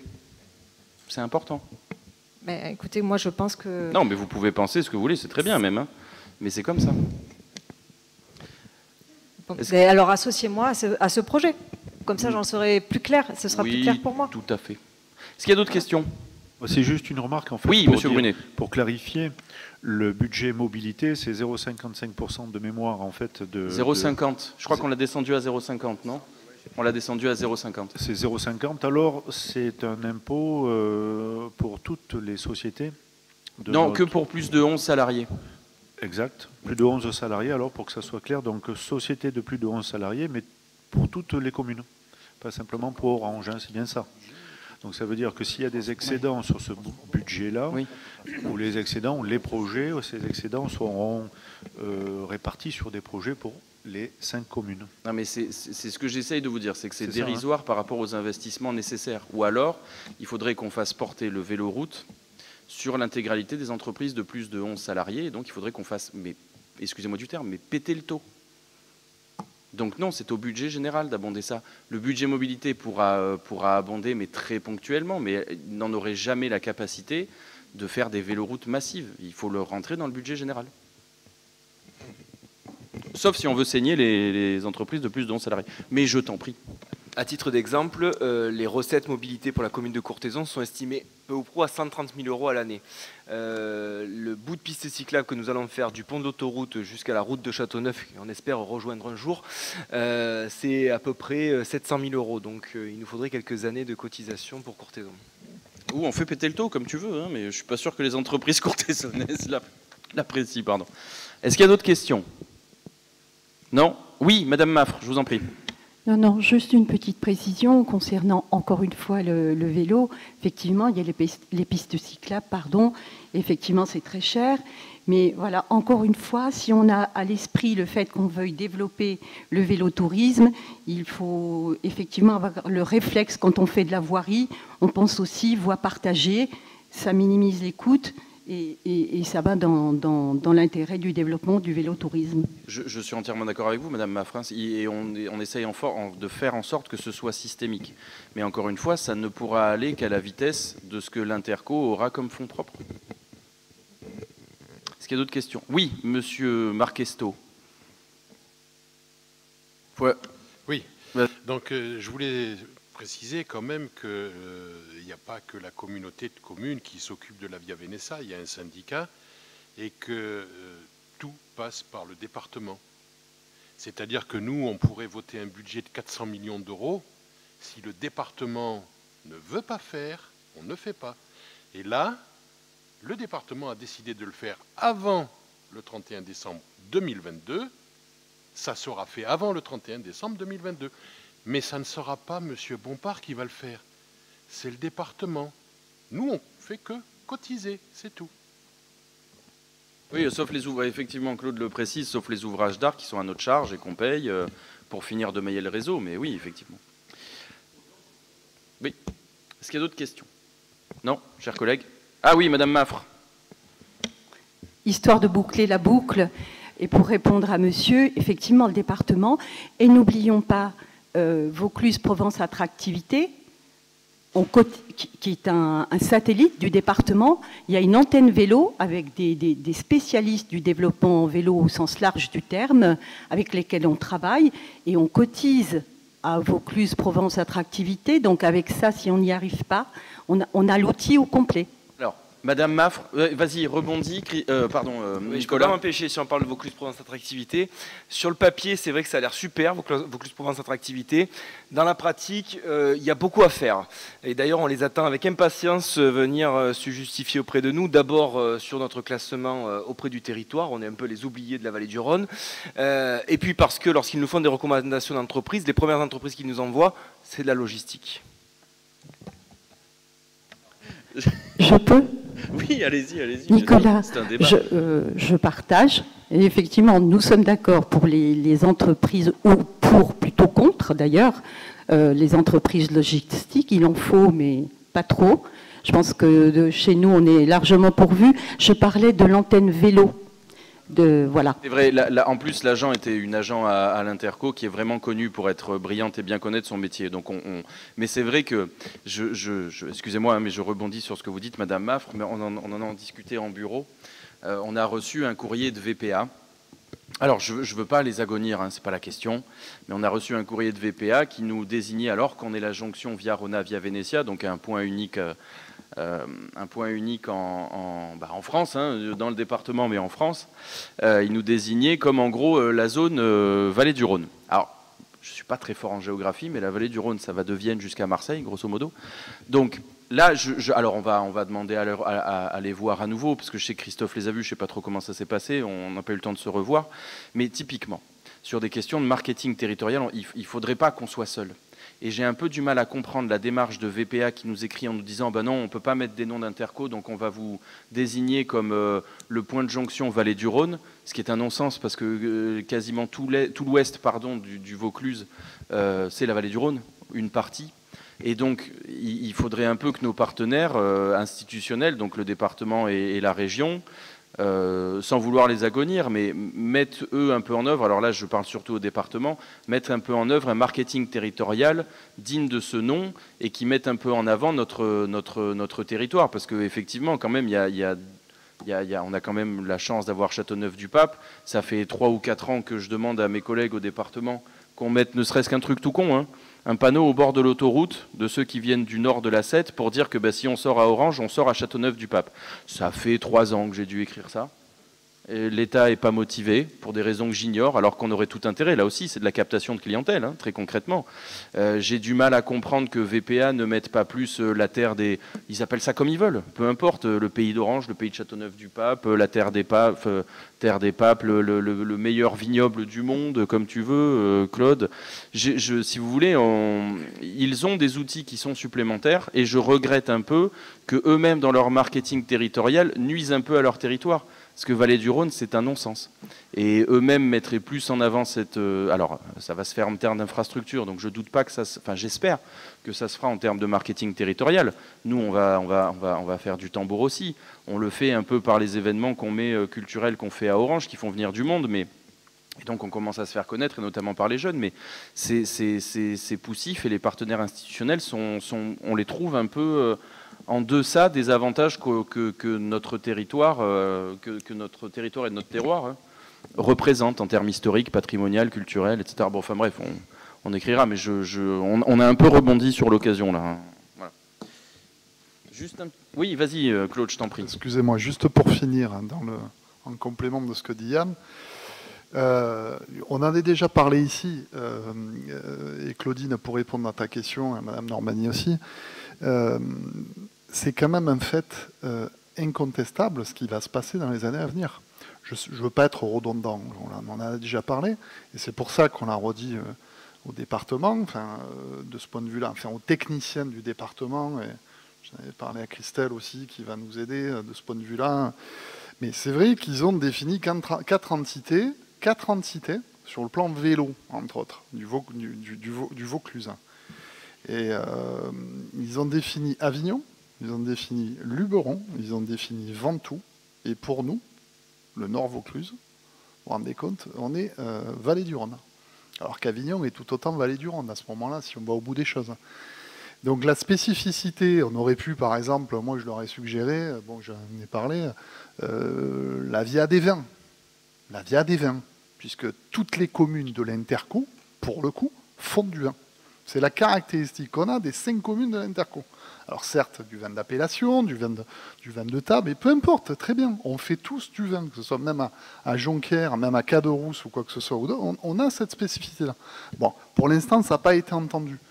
Et on leur disait, Vallée du Rhône, vous allez nous intituler Vallée du Rhône, alors qu'on est le seul territoire du Nord Vaucluse qui aura la spécificité, comme disait Yann, française, d'avoir 2 vias qui vont se rejoindre à Orange, sur laquelle il a été travaillé. avec cette fameuse passerelle, vous le savez, Madame Normani, qui va se faire entre l'île de Loiselet et l'île de la Barthelasse, qui va être un sésame dans les 3 ans qui arrivent et qui nous permet ensuite, ce que nous on va faire, alors vous parlez de la compétence mobilité, de financer aussi des petits aménagements, vous le savez, des racks à vélo, des toutes petites passerelles, parfois des petites enquêtes publiques voilà, qui permettent de faire face au dossier loi sur l'eau, des petites choses sur de la maîtrise d'œuvre, en complément et surtout de la signalétique. Pour le cheminement vélo, même si ensuite les voiries restent à l'achat, soit du département, ou des ouvrages d'art, comme l'a fait Orange l'année dernière, on l'a voté. Dans les 2 ans derniers, je crois qu'on l'avait voté. Ça, là-dessus, il faut être honnête, Jacques Bompard a eu un rôle déterminant sur la passerelle qui va se faire justement sur la Via Venezia. Vous le savez, entre Jonquière et Orange. Ça va être énorme ce qu'on va récupérer. Moi, j'en suis profondément convaincu. Les gens vont en prendre conscience dans les années qui arrivent. On va être le territoire central, ce qui va distribuer ensuite. Vous le savez, les gens vont s'arrêter en vélo, ils vont s'arrêter près des commerces, ils vont vouloir consommer, manger, bien boire, le cas échéant, ayant le vélo à proximité. C'est ça qui va se passer. C'est ça qui va se passer. Ça, je pense que c'est du concret. Vraiment. Et on a cette chance-là. C'est pour ça qu'on voulait une appellation qui soit autre que Vallée du Rhône. Parce que Vallée du Rhône, vous le savez, on va jusqu'à Vienne, même jusqu'en Suisse si on va, puisque le Rhône commence là-bas. Je veux dire, à ce moment-là... Et donc il y avait Ampuis, il y avait Vienne. Enfin, on leur a dit, mais c'est pas possible, spécifiez-nous ce que nous sommes, que ce soit à travers là aussi Châteauneuf qui est sur 5 communes, voilà, mais, ou d'autres, et notamment les vins qui est notre caractéristique, entre autres, et du patrimoine. Voilà où on en est.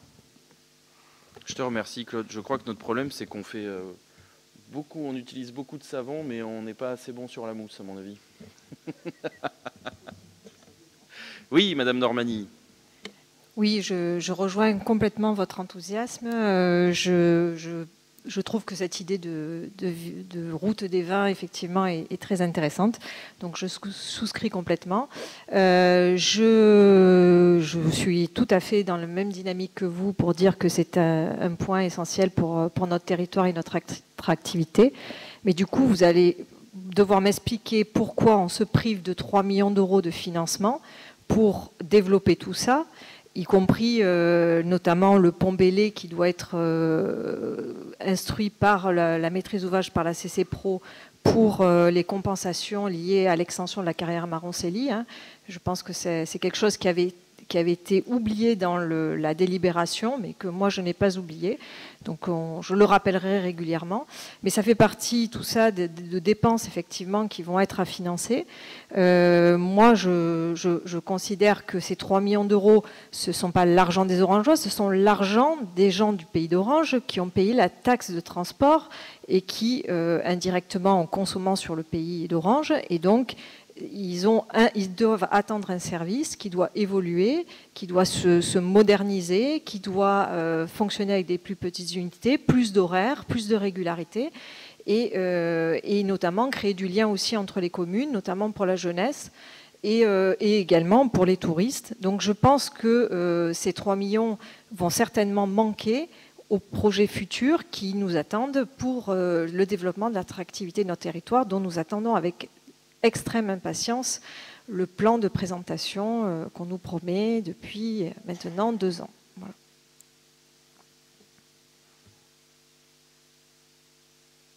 Bis repetita non placent.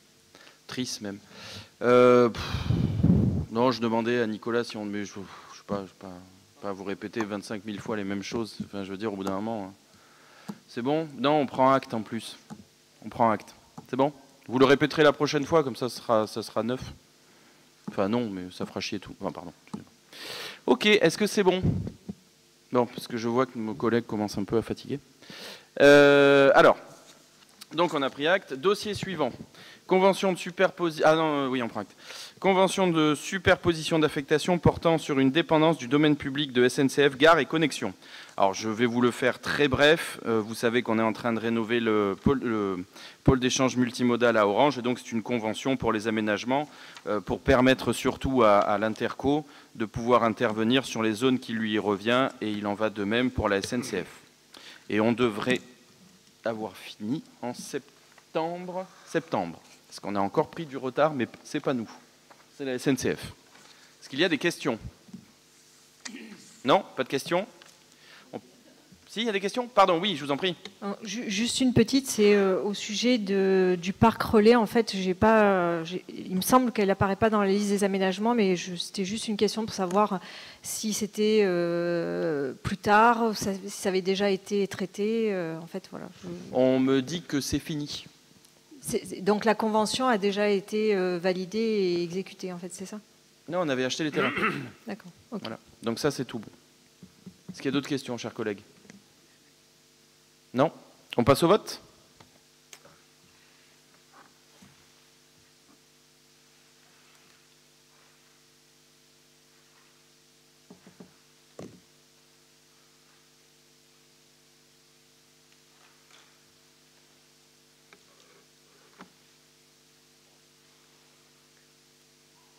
Alors, 38 votants, 38 votes, 38 exprimés, 38 pour. Le dossier est adopté à l'unanimité, je vous en remercie. Dossier suivant, Xavier Marco. Oui.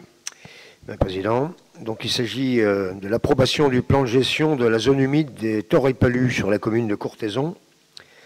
Donc en 2015, la commune de Courthézon avait souhaité s'investir dans la prévention de cet espace naturel, qui, il faut le savoir, est au niveau départemental la plus grande espace naturel de 130 hectares.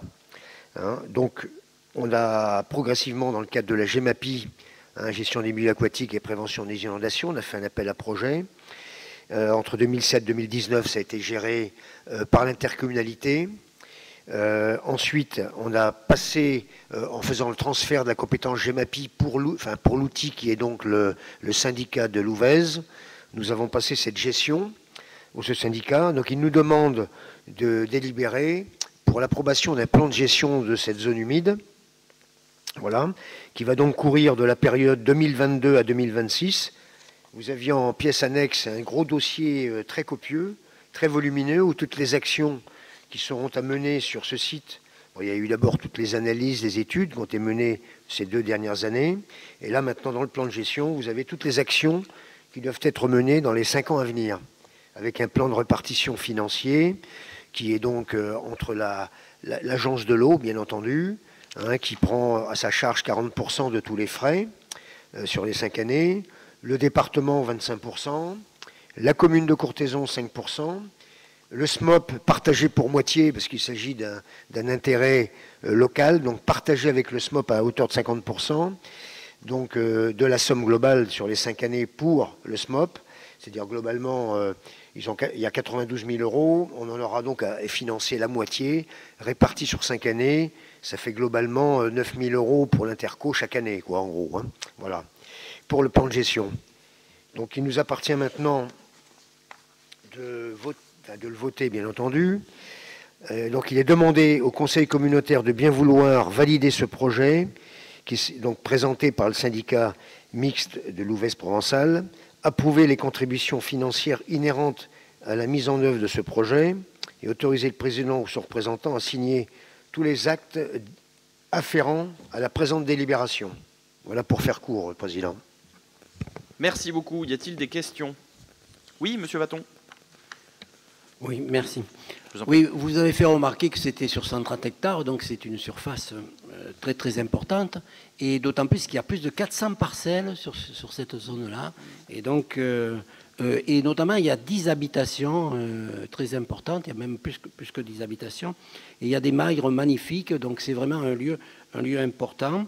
Il y a une faune et une flore remarquables, notamment il y a un papillon, Aptura idinia, là, qui est très important et qu'il ne faudrait pas qu'il disparaisse. Donc il y a par contre un petit souci, c'est qu'il y a 17 installations qui ne sont pas conformes au niveau de l'assainissement et qui risquent de créer de la pollution dans cette zone-là. Donc nous validons bien sûr ce projet du syndicat mixte Louvèze-Provençal qui protège cette zone essentielle, comme il y a un peu plus loin celle de l'étang salé, là, qui est magnifique. Pour la biodiversité de notre territoire, ça me semble important.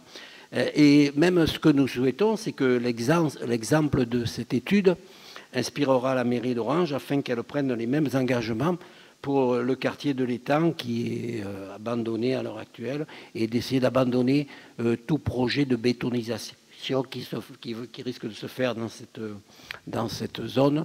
Notamment, les gens qui étaient présents l'autre soir à la réunion ont bien exprimé leur désapprobation sur la construction de cette zone. Donc j'espère que les 130 hectares qui seront sauvés à Courthézon permettront un bon exemple pour Orange.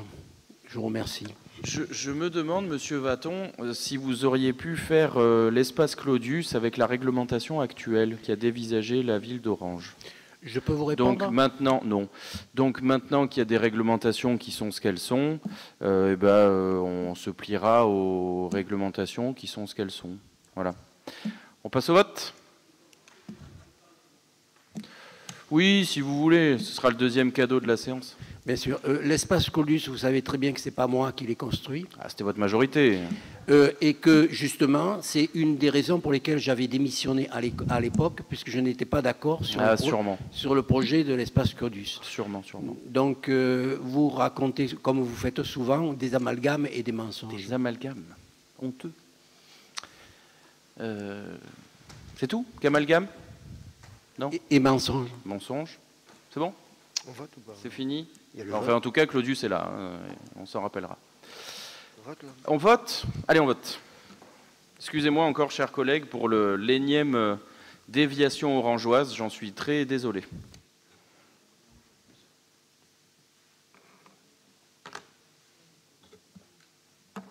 Monsieur Vermeil, c'est bon. Alors, 38 votants, 38 votes, 38 exprimés, 38 pour. Le dossier est adopté à l'unanimité. Je vous en remercie et je vous souhaite une bonne soirée.